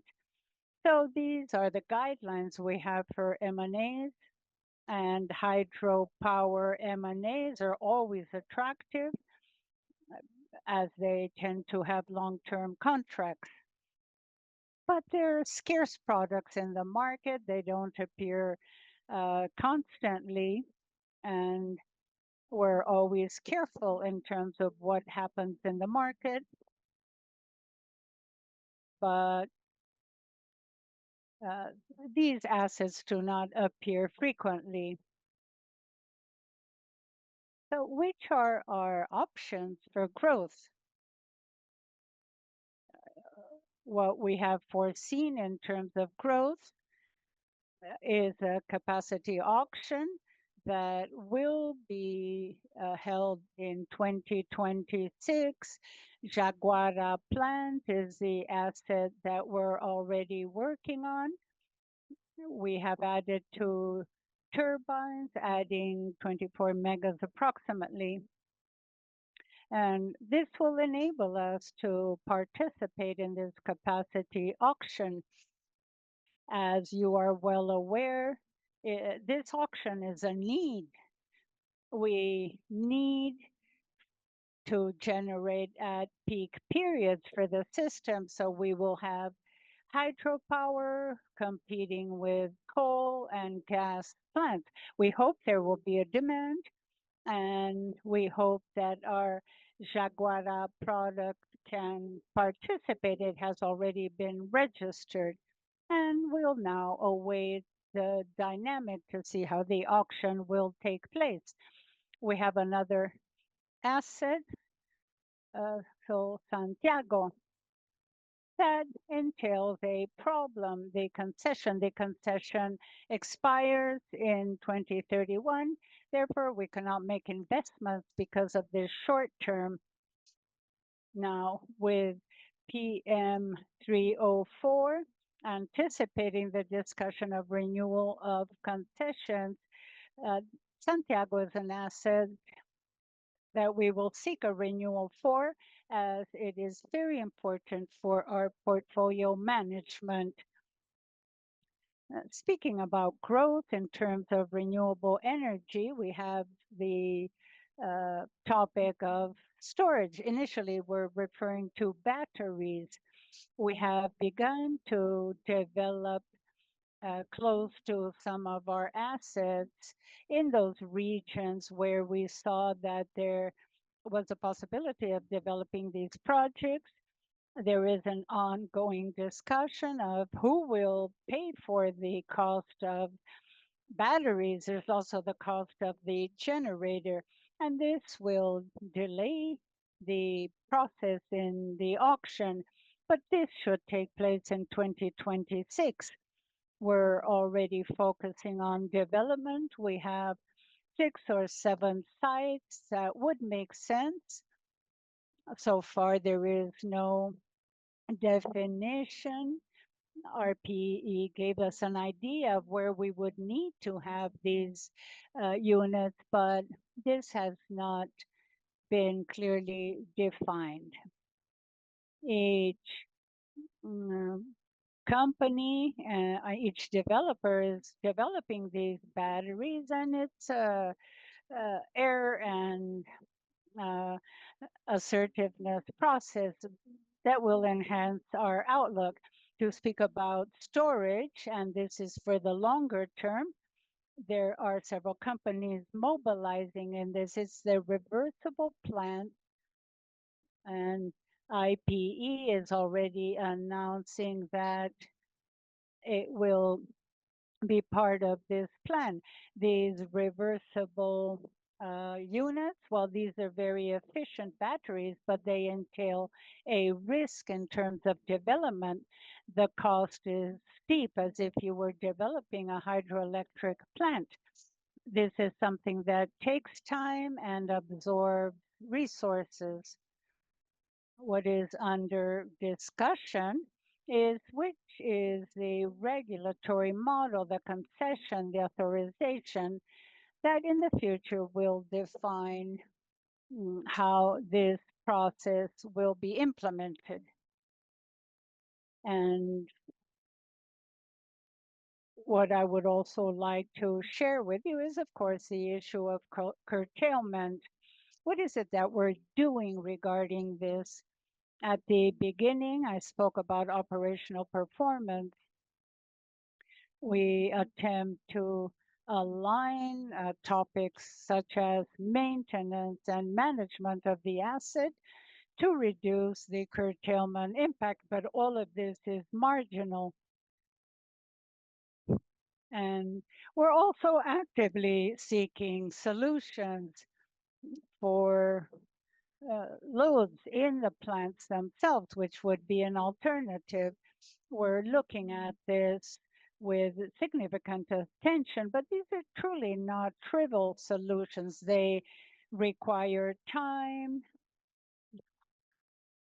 It's not a simple matter.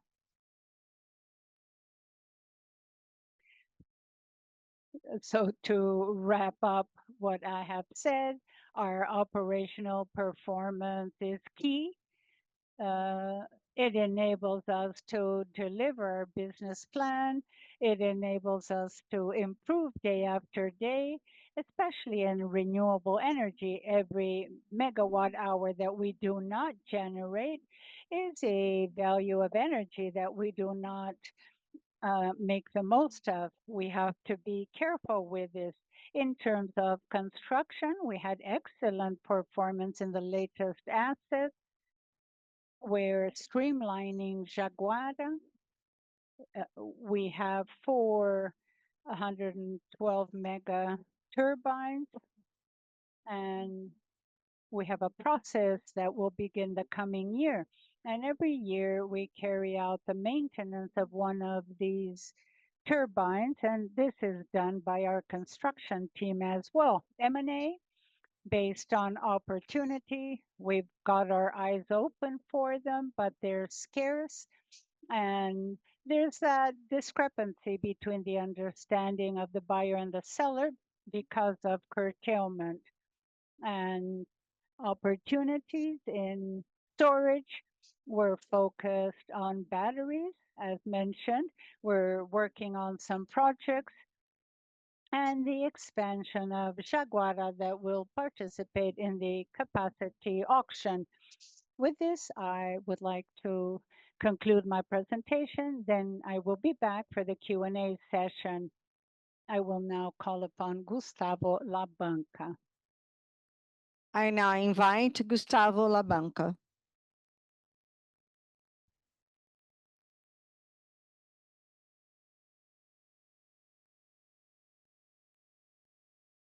It's almost good afternoon, but still good morning, everyone. I'm very happy to be here with you. I was president of TAG, and now I am responsible for energy transmission. We focused on this presentation, or actually we divided this presentation into 3 large blocks, and I will have some slides to talk about the first block, our current portfolio, our projects that are being implemented, and what it's going to look like once the projects are finished in terms of RAP, lines, kilometers of lines. I will talk a little bit about growth as well and the reinforcements and our perspectives.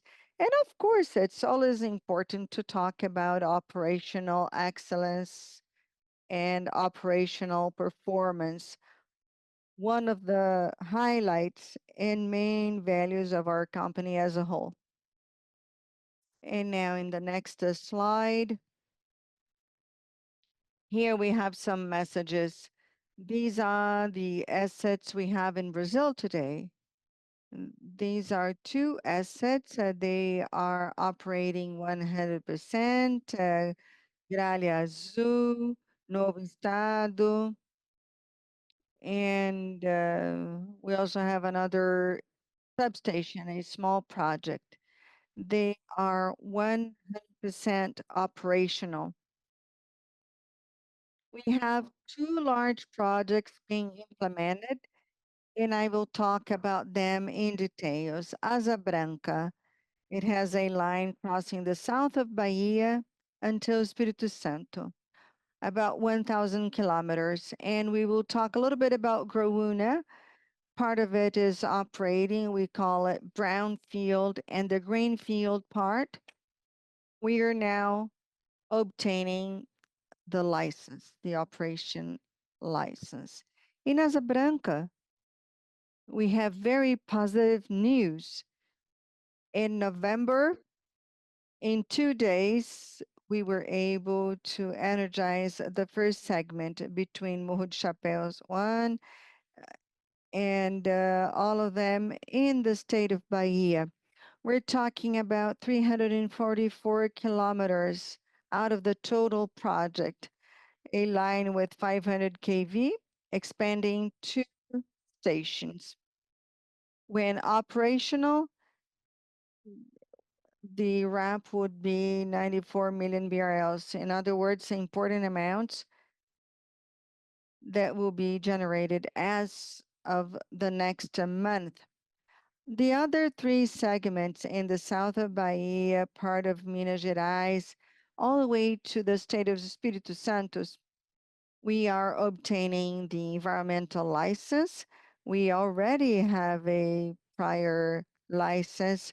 We have requested the installation license and are waiting for the technical report from IBAMAS.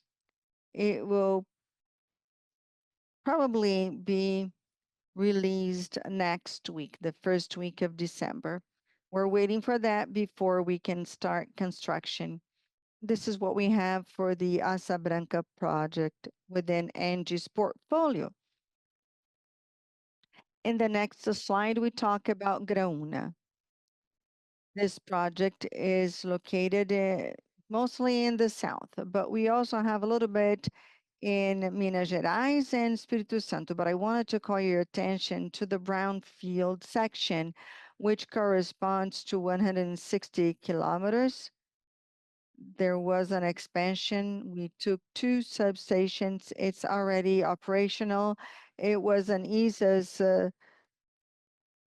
concession, and it was included among a large lot of the auction to avoid those players who get some smaller projects and never deliver. So you can imagine having an auction whose rules are not very clear, and then you have a player who's taking an operational project. So it was a good decision by the regulator because they know what they're doing. So we took over in July with a 100% ENGIE team, and we're talking about a ramp of 268 million per year. We are monitoring, and we have a whole program of new investments, a concession which is operating for about 30 years, and we have to take the actions required to guarantee good performance. We also have a green field area. We're obtaining license, buying the land, and all of the areas that are required for the implementation of the asset. Some important figures for us to close this first part of our portfolio. When these projects are concluded, ENGIE will have 4,600 kilometers of transmission lines and 32 substations, a robust portfolio, and a RAP reaching 4.4 billion BRL. So you can see how important it is for ENGIE Brasil Energy. Important figures. Today, we already have 920 million of RAP, considering the Asa Branca segment, which is already operational, the 3 sections of Asa Branca. And with Graúna, we have the full implementation. We have a video of our social programs respecting the environment and acting with the communities for the operation of these projects. The second block is to talk a little bit about growth. I have some figures to share with you for us to reflect upon. We participated in October's auction. It's a medium-sized auction. We were not successful of the 7 lots. We bidded for 5 lots, but I'm very proud of what we did. Of course, there's always a learning experience. Why didn't we win? We have learned, and will be more competitive in the future for future lots. We also have 2 auctions anticipated for 26.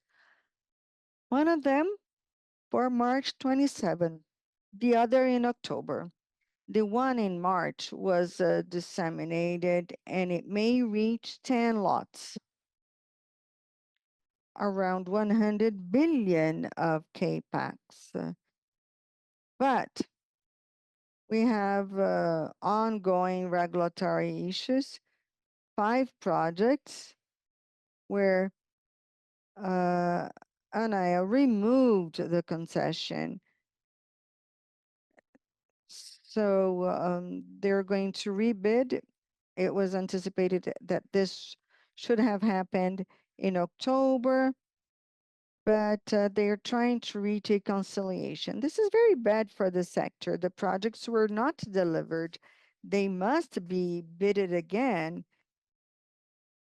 We should not have a market reserve because the projects are not delivered. So we have to pay attention to this. We're talking about 5 lots, and we're not sure whether they're going to be part of the March auction or not. In addition to that, we have other lots. One of them is under a legal recovery process. Of the 10 lots, we might be reduced to 3 if these issues are not solved, and then the 100 billion in investments will go down in approximately half. In October, we will have another one, a very large one. It may be over 20 billion in capex, but we do not have a clear definition of the lots yet. We have the planning. We know there's a lot of investment to be made in the north region of the country with very robust lines and also a connection with Bolivia. These 2 large projects include over 2/3 of the capex of this auction. We expect to have a competitive advantage since we are already present in the north, and we also have TAG, Giral, and now Equinox assets we just bought from ADP. So we're present in the region. We know how to deal with these issues, and it may help us be successful in the October auction. And since we're talking about auction, we're monitoring 2027. We have the large auction, these investments of over 20 million, and we have to work ahead of time to enable our participation in this auction. There are 2 aspects I would like to share with you. Actually, 3 very important aspects whenever we talk about expansion. The first one, the reinforcements. We have to improve this, and we have reinforcements in existing substations and lines. I didn't mention it when I talked about Gralha Azul, but we have a project which is being implemented with a RAP of 7 million in the substation of Ponta Grossa. We must carry out other studies to be able to make these reinforcements in the system to be made by us, and the return will be greater than in the auction. In addition to that, we have the Incendies concessions. We have 10,000 kilometers of license that will be discontinued. And we also have the M&A. The market is very active. We haven't participated, but I would reinforce what Guilherme mentioned. It would be an opportunistic and selective M&A with assets that are similar to ours, where we see the possibility of future reinforcements and will contribute for our portfolio, maximizing it. And then the last item, operational performance. I think the first aspect is really to congratulate the team, which is coordinating this operational part. We have accumulated availability of 98, 99%. We have a whole monitoring process of the environmental licenses. They're part of our day-to-day, and this is very important in terms of infrastructure. And when we talk about availability of infrastructure, we should also value the reaction time of the team. You probably followed what happened in the state of Paraná with the tornado and fast winds, which has hit part of our assets. Within 48 hours, we were once again operational under very harsh climate conditions and operational conditions. We should value the work of our whole team. This is what I call silent work. We don't see it, but we're working 24 hours a day, 7 days a week to make sure that we're operational. I would also like to talk about digitalization. We have drones to launch cables in the implementation of products, but also to support with maintenance work by means of the digitalization of assets to make right readings and also avoid possible failures. We had a case in Novo Estado, and we detected an increase of gas in the reactor. We stopped with the manufacturer, decided to shut down and have the reactor undergo maintenance.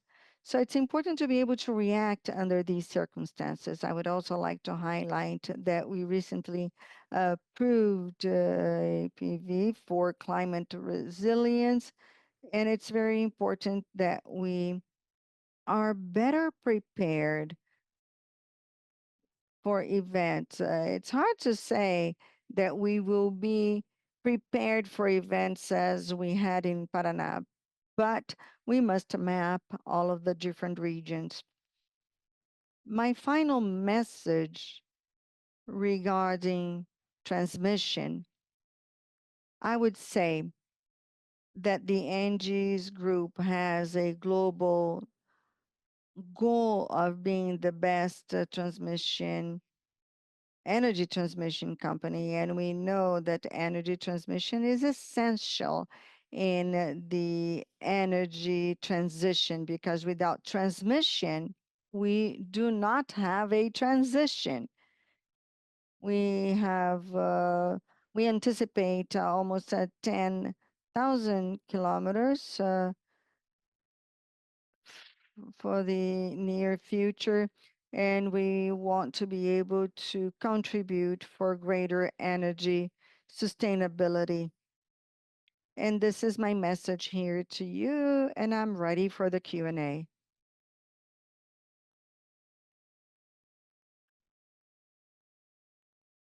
Thank you very much, Gustavo. We have 3 minutes left. Very disciplined. And now I invite to the podium TAG's officer, Ovidio Quintana, Chief Commercial and Regulatory Officer of TAG.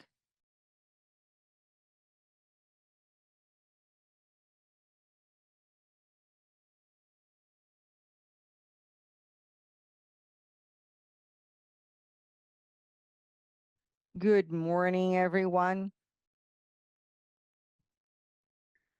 It's a pleasure to be here to address you and offer you some data and information on TAG, the gas transportation. And I'm going to divide my presentation into two blocks. I'll speak about the market journey and offer you an update on the tariff reviews. What I would like to highlight in this path from a monopoly to an open market, we acquired TAG in 2019, and ENGIE was part of the M&A team, and we foresaw that the market would open up in 2025. We were positively surprised with the regulatory strides, the actions of Petrobras with the antitrust agency, CADE. And when the winds of change are blowing, there are those who will build windmills or those who will build barriers. We build windmills using the instruments that already existed, the legal contracts that are in effect up to date. But we found mechanisms to open up the market. We had the first free consumer, a plant of fertilizers. And well, this is only the network of TAG. We have an integrated national network where we have a larger number of agents. We have 23 economic groups operating in different categories. The traders, uh, free consumers, operators, and others. Once again, a reason of pride for our team. I, well, if somebody could put the stopwatch so I don't go beyond my time. Thank you very much. I got 3 minutes from Gustavo. Now, throughout that journey, we had significant progress, not only in the number of agents, but also in the number of contracts.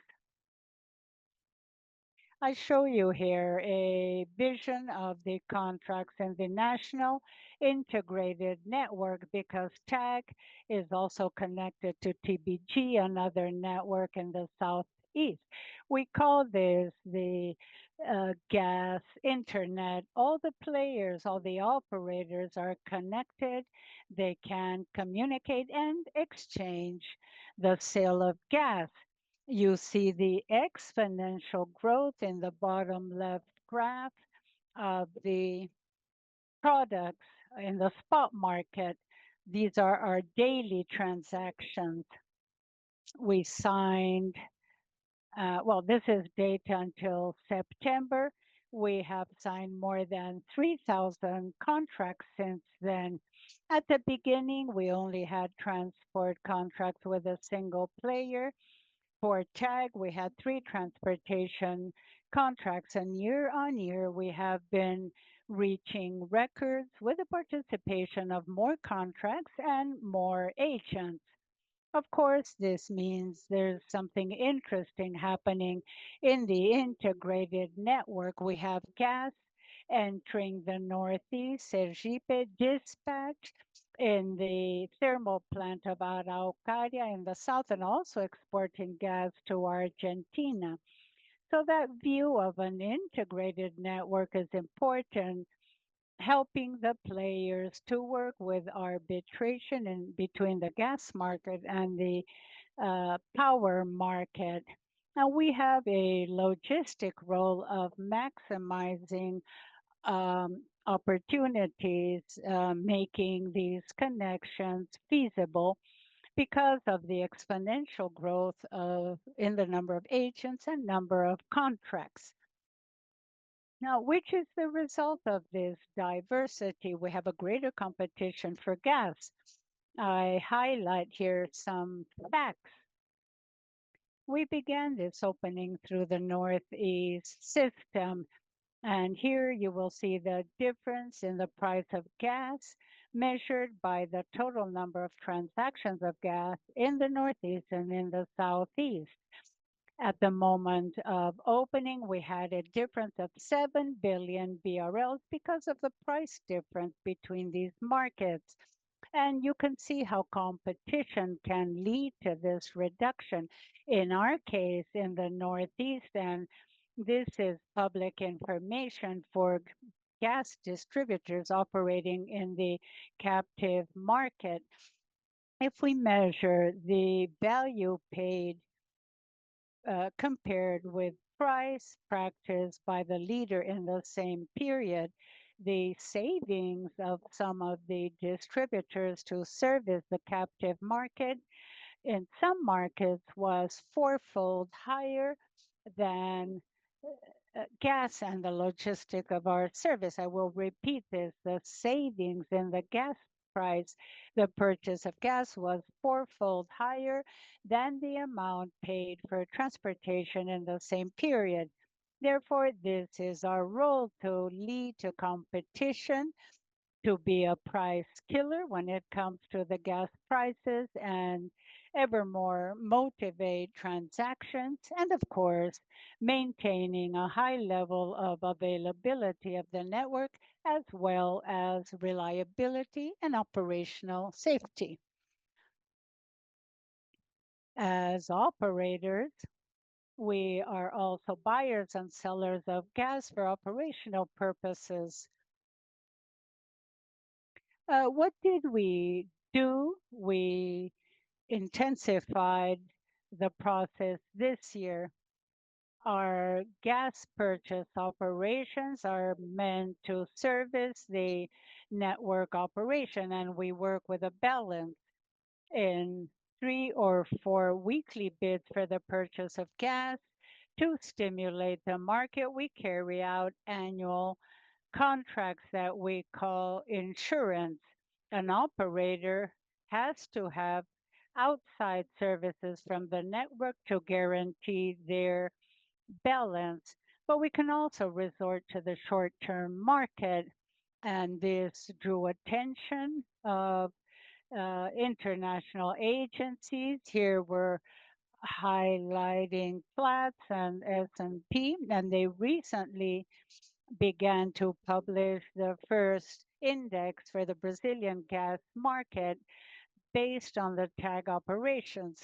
To give you an idea, until September, we had 81 processes for the purchase of gas, with a reduction of 22% in the gas price to service our consumers, our users. Now, these operations are not geared to TAG. TAG does not make money with this. They reduce the operational cost of agents, and these operations are important for tariff efficiency. The average gas price that we paid in these operations was $6.17 this year per million BTUs. And all of these operations are very open. The results are available not only through the platform that is publishing this, but also in our website. We also sell gas for operational reasons. When the system is overloaded and we're always bringing in buyers to our platform. Now, if there's a need to withdraw gas from the network, this opportunity has to be available for a larger number of agents. And the average transactions of these gas operations reach $3.20 per BTU this year. So the goal, of course, is having transparent data, and we have created mechanisms to speed up the delivery of data to users. We launched a platform made available in real time with the level of stock of the network. It's a market sign, and it studies the portfolio position of agents in a consolidated way. So agents can see this network is very stocked up. There will be a gas settlement, or the network is unbalanced. Although it is stable at level 100, there's a positive volume of 20 and a negative volume of 20, which means that the agents need to do their moves to have a more regular position.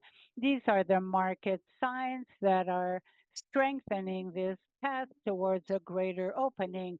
And we want to stimulate that transaction hub so that the transactions are made directly between agents without the transporter company as an intermediary.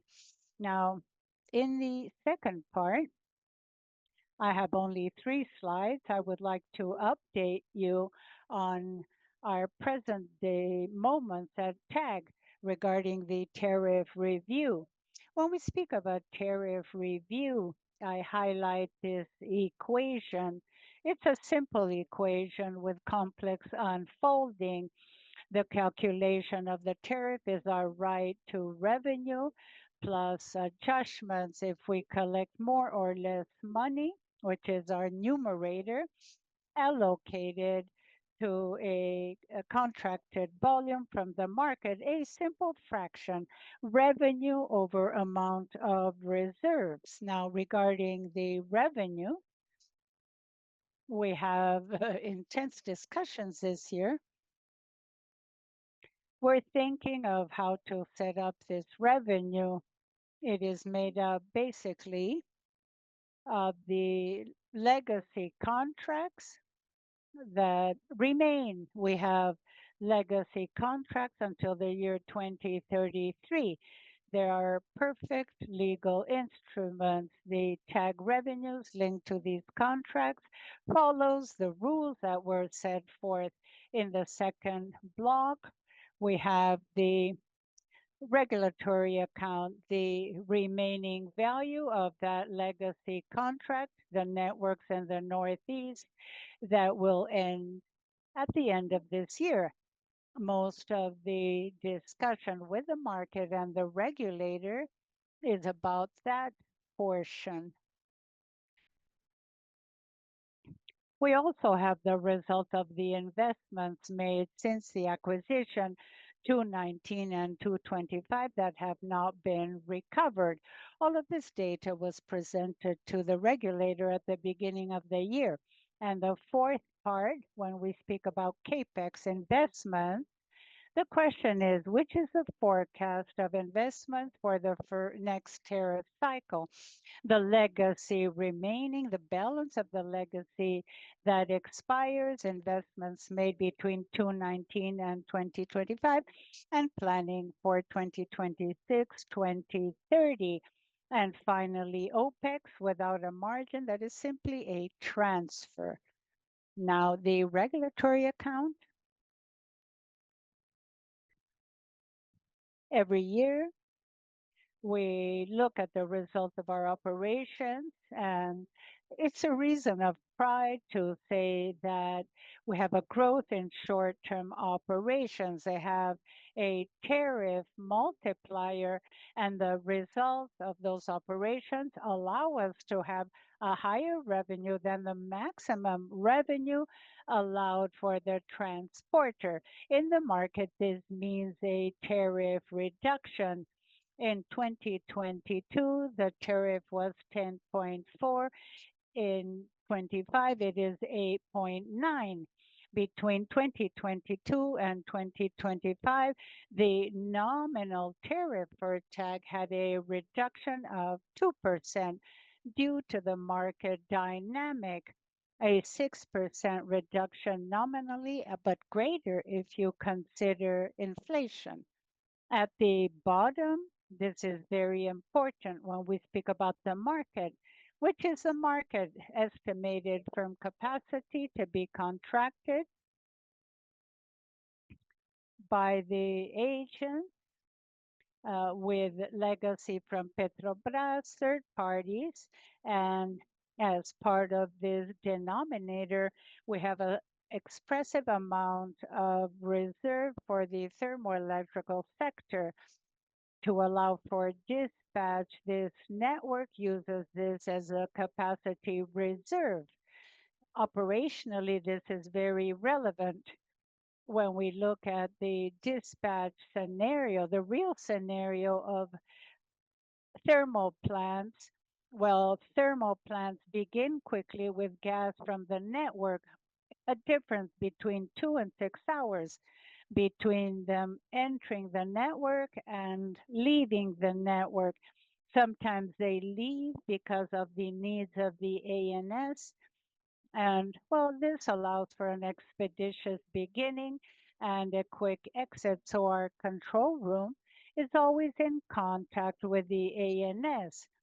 And the thermal plants can begin instantly. I used to say it was 5 seconds, but my team said, why so much time? Because the gas is there and the valve is also easy to open. Other assumptions, I won't go into technical details. How do you divide that account? Postal application and how we work with interconnection between systems. The interconnection between systems is being used and it has a 90% discount.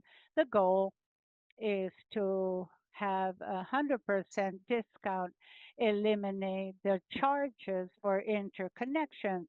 This is not additional payment for the system. The tariff review process in a simplified way, and uh, I will explain to you how we stand at present. Everything happens very dynamically. I had to leave the room because we received something. We have launched a process of capacity offer for the coming year. For those who follow up on the schedule of the agency, there are several discussions that will begin at the beginning of 2026. The market cannot stop. We're going to launch an extraordinary contracting process for the first half of the year. This will be disclosed on Monday, and the base of contracting will be the same as 2025. The tariff table will remain the same. So we're discussing the process carried out at every 5-year cycle. In the case of TAG, we're asking ourselves why we're only discussing this because it is the same as the date of maturity of our first contract at the end of 2025. And we will begin that process of the 5-year cycle.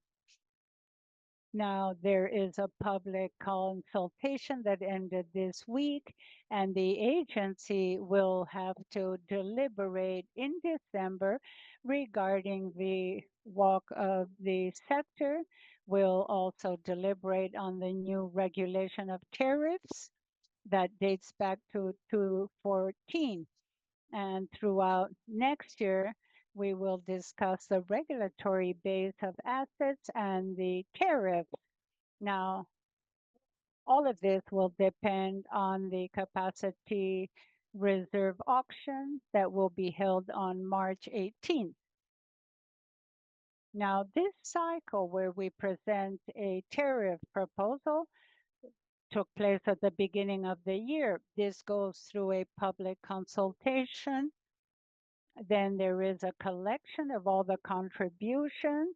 There's a regulatory determination, and the capacity reserve is allocated to the maximum revenue, and this generates the tariff. Now, to conclude, which are the challenges we have in this system?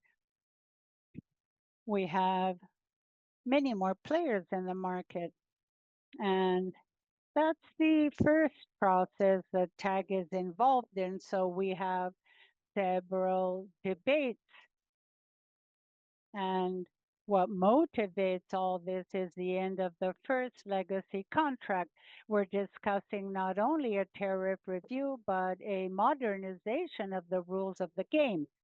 Now, our focus continues to be safety and efficiency of our operations and to stimulate the market opening process.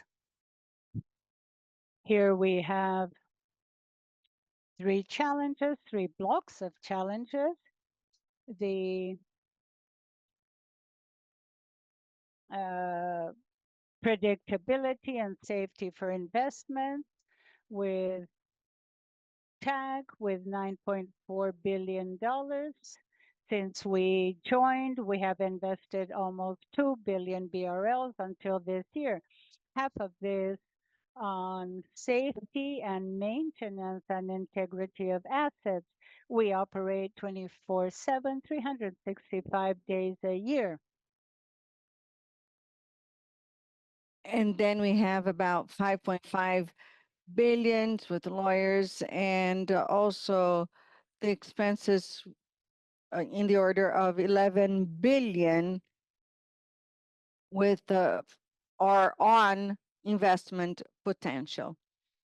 So if we have any gas areas connected to the national network going from Rio Grande do Sul to Ceará, connecting to Bolivia via Mato Grosso, or any offer that is available for any market agent interested in buying it. And this is essential for us to have not only competitive prices, but also tariffs and finally predictability and transparency. We've invested a lot to give publicity, not only by means of documents, but also different events that we carry out with the market, with the distributors.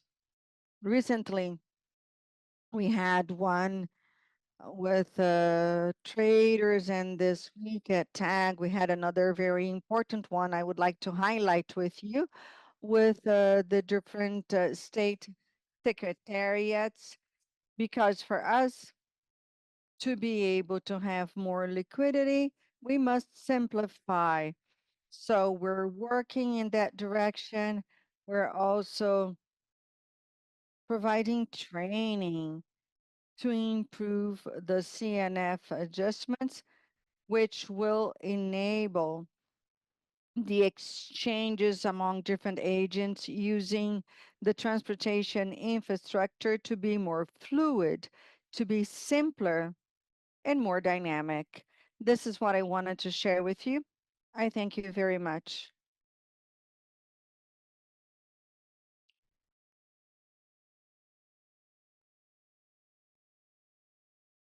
Thank you very much. Ovidio, please remain on the podium. We are already getting organized to start our second block of Q&A.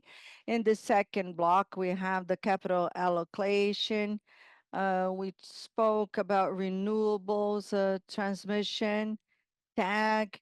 And now I'm sure we're going to have excellent questions to all our guests. I would like to invite Guilherme back to the podium. Gustavo Labanca, he's also coming up, and let's move on to our Q&A.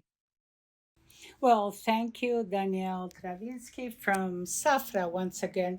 I would like to ask a question, taking advantage of the directors that are on stage about TAG. We're speaking about the deliberation on the asset base, and it seems the company has a prior proposal set forth. So, which are the expectations on the differences between what the company has proposed and which will be the more sensitive points in that definition? And if you could also explore how the result of the capacity auction will interfere in the tariff definition of tag. That would be my question. Well, we believe a lot in stability and regulatory stability for this regulation, which we are discussing. We had a public hearing and have presented it officially to the agency at the end of this year. Part of it was presented in February, following our own schedule as a transporter in face of the regulator. We analyzed the materials, and there was a decision by the agency to identify the tariff proposal, not only for TAG, but for the other transporters without any filter by the agency or any public consultation. There was a hearing process. You probably monitored it. And what we believe in is that this is a method that was already adopted. It was corrected according to inflation rates and based on the past of the assets that correspond to this contract, which will end now. There was another important aspect. We think that the resolution and the draft of the resolution and the public hearing had this gap. We discussed it with the agency, created a second hearing regarding the WAC's methodology. It is ongoing. Actually, it closed 2 days ago, and they're very important. Regarding the capacity reserve auction, there is a significant interference. Today, we have seats in the system with different thermal plants. So the continuation and regardless the need of power for the support of the national system, there is an issue regarding the formation of the tariff. It changes or it affects the user's perception on the tariff, the contracted volume, and the participation of new agents has a very positive effect on tariff moticity. We have the revenue right, which involves the assets that have to do with the legacy and the number of seats and the capacity which is reserved in the system. So I would consider that for the effect of the tariff, the auction is even more relevant. And if you look at the national system, about 45 to 50% of the seats today correspond to the availability in the electrical sector. I just wanted to complement it with the video and include some very important aspects. Number one, this tariff review of TAG corresponds to about 25% of the revenue. And it's important to have it in mind. Uh, and then number two, regarding the walk and the gas transportation system, has been the same since 2019. So for 6 years, it is the same. There have been no changes. And so we're discussing this new methodology. Unfortunately, it did not take into account what was recently published, which would be the tropicalization of the calculation, including debentures and the local market, treasure titles, respecting the famous US CAPM. So this is a bit of the discussion we're having right now. And the technical note of the regulator, nobody can take a debt according to those terms, and we're discussing it. And then finally, when we talk about capacity reserve, that happens because unfortunately, Brazil is always a country of the future. The decisions made in the present are always incorrect. And whenever it's possible to have a bypass, we do not have the right tariff. TAG is like energy transmission.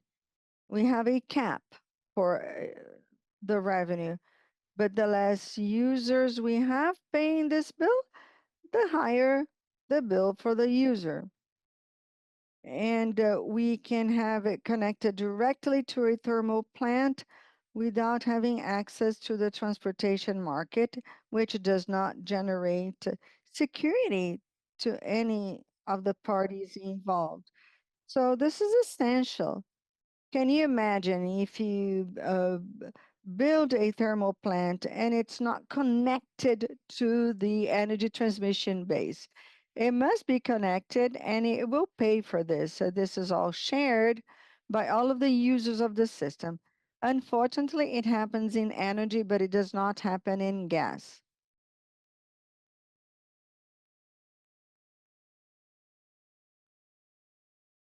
Very good, Gustavo.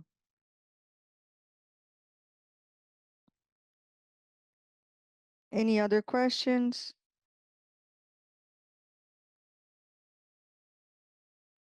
Is a tax current board member. I have a question here in case you're shy. Guilherme, regarding the batteries, how fast will they come in the sector? What type of volume do you see?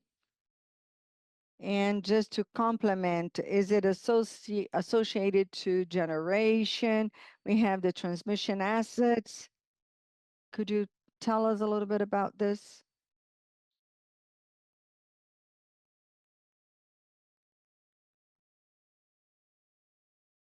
Well, regarding volume, the government has already mentioned that in next year's auction, we have about 1.2 gigabytes.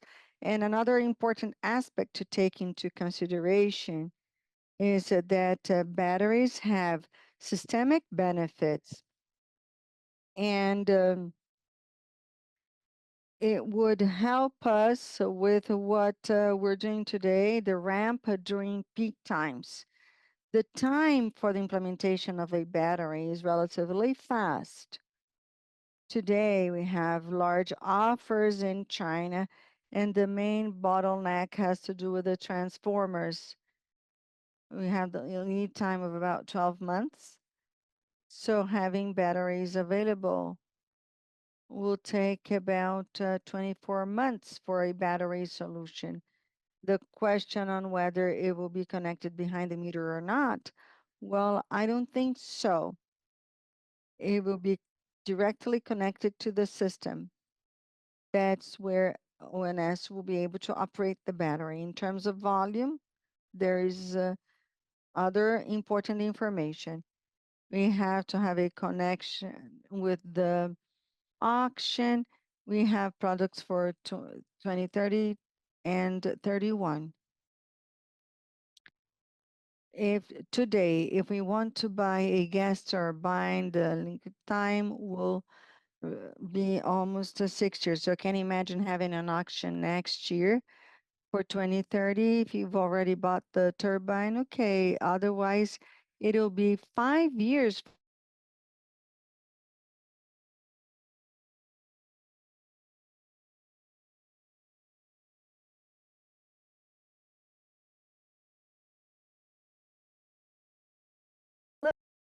So it will be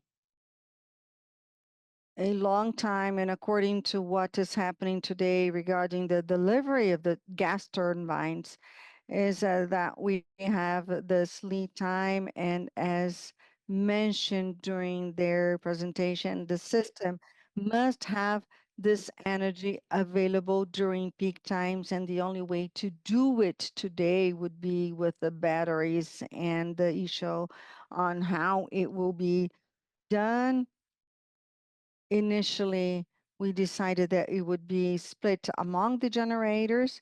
It takes more time for regulation, and simpler generation would be via transmission. This has not been defined yet. Well, the message is that regardless of being in generation or transmission, ENGIE is getting prepared to participate and to be competitive. Now, regarding the batteries, forgive me if I'm being too simplistic, but when Guilherme says that the battery will replace hydro at the end, the main advantage in terms of curtailment is that you use the battery for 4 hours, 5 hours, and then you have to recharge it, and it will be ready when needed the most, and that would avoid curtailment.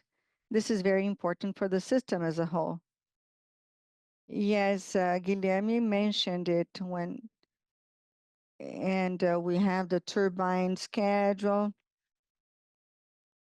At TAG, we signed about 93 agreements to enable us to participate in the upcoming auctions. We have gas engines. The auction enables us to be competitive, but it also has to do with the turbines. We have to take into account the turbines.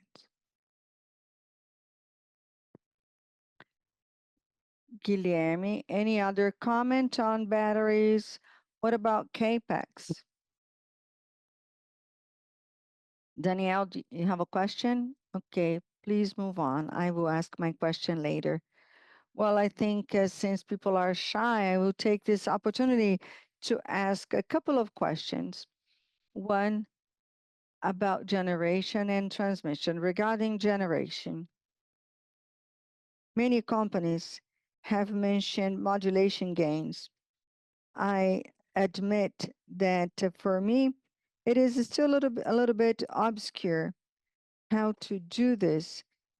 Could you share us how you see this and what is or how large will these gains be?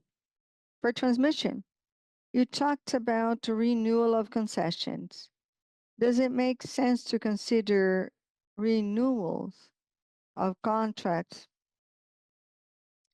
And as a provocation, other players in the market have chosen to recycle transmission assets. Does it make any sense to ENGIE today? I will start with transmission. It is a good question regarding the renewal. What we see is that at the end of the concession, we will bid again. This is better for the market in terms of dynamics. And if you consider that in the case of transmission, we have a player who owns almost 40% of the market, Axel, and they have a lot of concessions to expire. So it will help the market to open a little more and have more players. I did not understand the second question asked. Well, some players in the market choose to recycle their assets, their transmission assets. And then, okay, I get it. You're talking about capital recycling. They develop the project and then they sell it. Okay, we're an industrial player. We want to carry out the projects, operate them throughout the whole horizon of the concession. So we are buyers of these projects. But you're right. We've seen many transactions like this in the market. Siemens uses this business model. Brookfield, which was a Siemens partner in many enterprises, they do this. They go to the market once the asset is operational. We've also seen other things, but we have to be very careful with these projects in Brazil because we have a lot of fluctuation in the exchange rates, interest rates, and macroeconomic conditions. And then in some cases, they work out to make the investment, and then you can sell once it's operational. And others may not help you, and the interest rates may have had a different behavior, and you are withdrawing value from the asset. But this is an opportunity for us in truth, and we make the most of those recycling opportunities. Thank you for your question.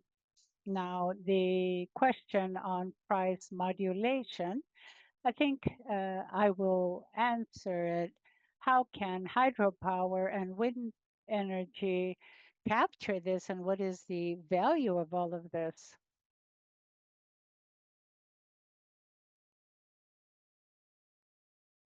I'm going to paraphrase La Banca, simplifying things. It depends on the source, the initial value generation, and the generation in the spot price. In the case of Brazil, we have spot prices hour on hour.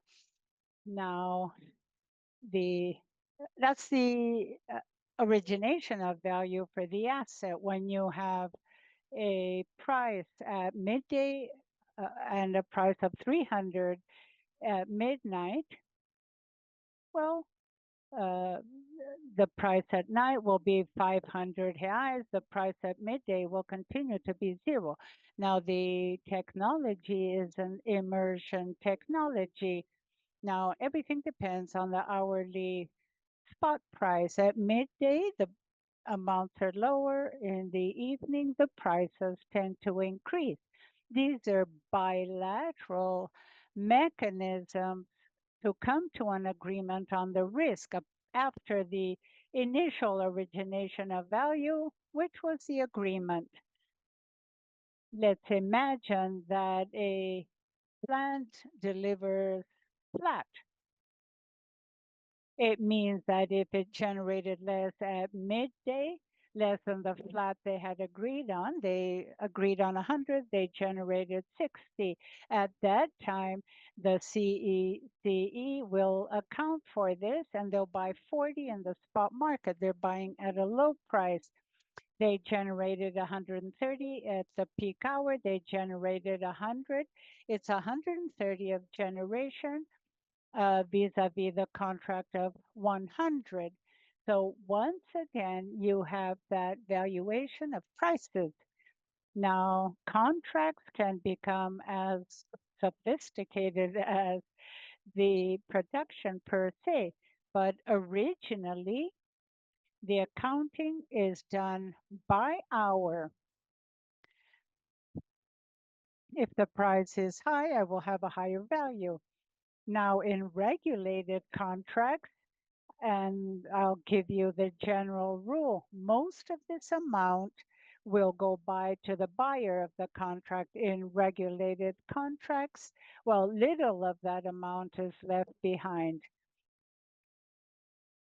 Now, this is how the value comes out in the modulation. In the free market, the same holds true.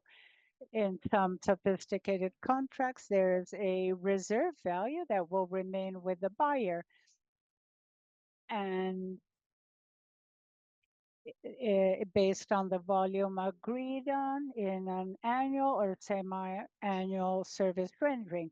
Now, the first step, therefore, is in the physical generation, whether it is contracted or not. And the second step is to see which was the agreement in the regulated market. The benefit remains with the buyer. In the free market, the benefit goes to the generator. Of course, I can answer this question more concretely, and we can have more sophisticated contracts as in wind generation. You have mutual risks in that case, and there is the MRE, but as the MRE goes according to the profile I'll explain to you, the wind energy as a whole will receive that value. I don't know if that was a question precisely. Very well. Gustavo, when you are modeling, you can generate a quick capex. And how do you determine the rate of return? Which are the options you have in a transmission?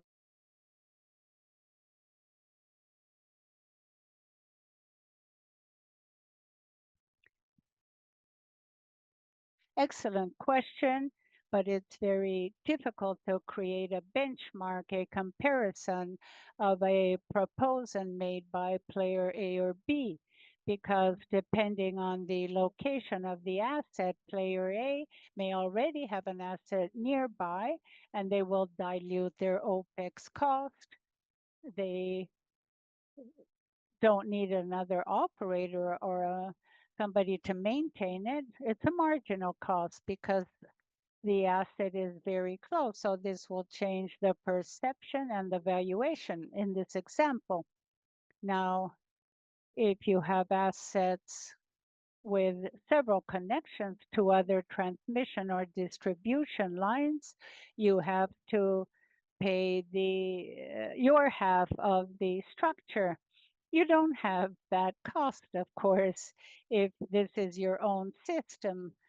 So there will always be differences, and it's difficult, complicated to carry out this comparison. And in the financial market, we work with EBITDA. In energy, we work with RAP per capex. Now, in the case of our reinforcement in Ponta Grossa, our figure is higher than 12%, a RAP of 7 and a capex of 50 or 54. When you work with a capex RAP of the last auction in October, this will go up to 8 or 9. Historically, looking at the real capex, the capex of ANEL has some distortions, but when the capex is high, it is estimated by ENGIE. Of course, I don't have access to the capex of other players. So this gives you an idea to make a comparison between a very aggressive proposal vis-à-vis another proposal. We have projects in the Northeast, depending on the location, those in the north that have the benefit of Sudene, other benefits that come from uh, different municipalities. This has to be decided on case by case. Speaking in an average way, you can say this person was very aggressive, the other one is making fortunes. But you have to be careful because of these peculiarities that depend on each project. I don't know if I have answered your question. There is no competition, and if you're doing a reinforcement determined by ONS, this will give the system greater security or will make feasible a new project that will undergo an auction. That is why it is important to anticipate these surveys and make proposals to the ONS to speed up this process. Graúna, for example, is a project we got in 2024. Part of it was for operations, and the EPE is already consulting us on potential expansions in the operation. These are things that happen in the system. That is why players in the market will speak of very high capex and reinforcement, which is important, and there's a term in the contract for delivery as well as penalties. What we should explain to you additionally is that issue of availability. You can have a very high availability, but for those who are the sector, we have the varied parcel, the VP. When this is not available, there's a penalty that you pay to the ONS, the system, depending on lack of availability. Every minute that you're out, you can pay 10, 50, or 150 for you to see how important operational availability is. And all of this will have an impact on valuation depending on the equipment, the manufacturer, the technology that you use. Uh, you will be more aggressive or less aggressive in that availability because of the risk of having that penalty. Now we work with modeling, we come up with a business plan, and obviously we want to make money, but within that financial discipline that we are forced to follow. Very well. Any additional questions from our audience? Guilherme, if you could speak about the taxes and batteries, if the government can work on this and make batteries more competitive. In the provisional measure 304, we have the maximum fiscal benefits that will be offered. Now, the reduction of taxes doesn't bring about competitiveness for a player. Everybody will have that benefit. So the taxes set forth by the government are the RAID, REID, that we already see in the sector for generation or transmission, 9.25% reduction. We're aware of the fiscal situation in Brazil, and if we compare ourselves with other countries, our cost will be higher. A project per 4 to 5 hour capacity battery, well, the cost will be around $800 to $1,000 megawatt. This is just a reference. And in the model in Brazil, there is a fixed revenue. There's no price per hour. There's not the cost of load or the unloading of the energy. So that will generate less volatility in the battery. But according to the government, the contract will be for 10 years. What you can do is to use more batteries. They could last 20 years, and each player will see what they will do. Now, the model is one of fixed income. In other countries, as reference in Chile, for example, we have arbitrage, and they require 90, 100 megawatts per hour during the day to make a battery available. So the battery has reduced their prices, but they continue to be high cost because of their price.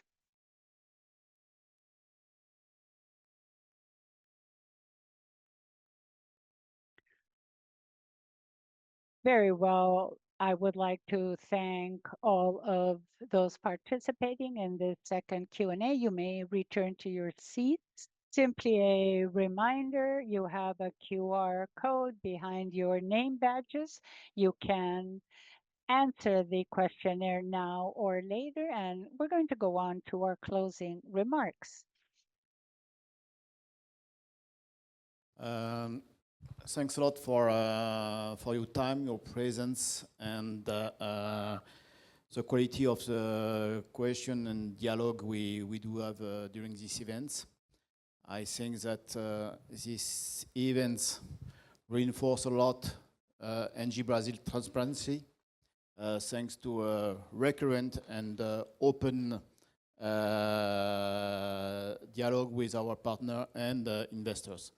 So ENGIE is in Brazil since more than 25 years and will be, I hope, for the next 25 years in Brazil. But I'm sure we will be there. So thanks a lot for your presence. Thanks.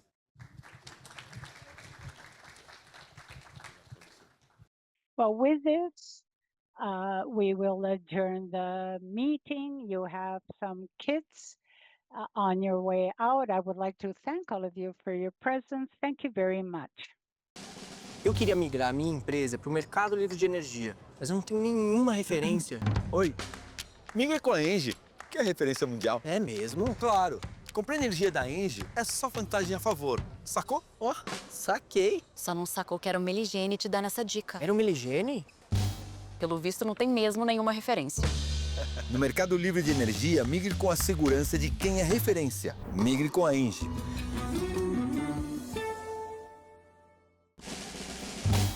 Bola fora, parou. Olha, bola dentro. Bola fora, tá aqui, ó. Bola dentro. Lembra quando você comprou energia para sua empresa sem prestar atenção no contrato? É, tremenda bola fora. Tá vendo? Bola fora. No mercado livre de energia, migre com quem oferece experiência para fechar o melhor contrato. Não dê bola fora. Migre com a ENGIE.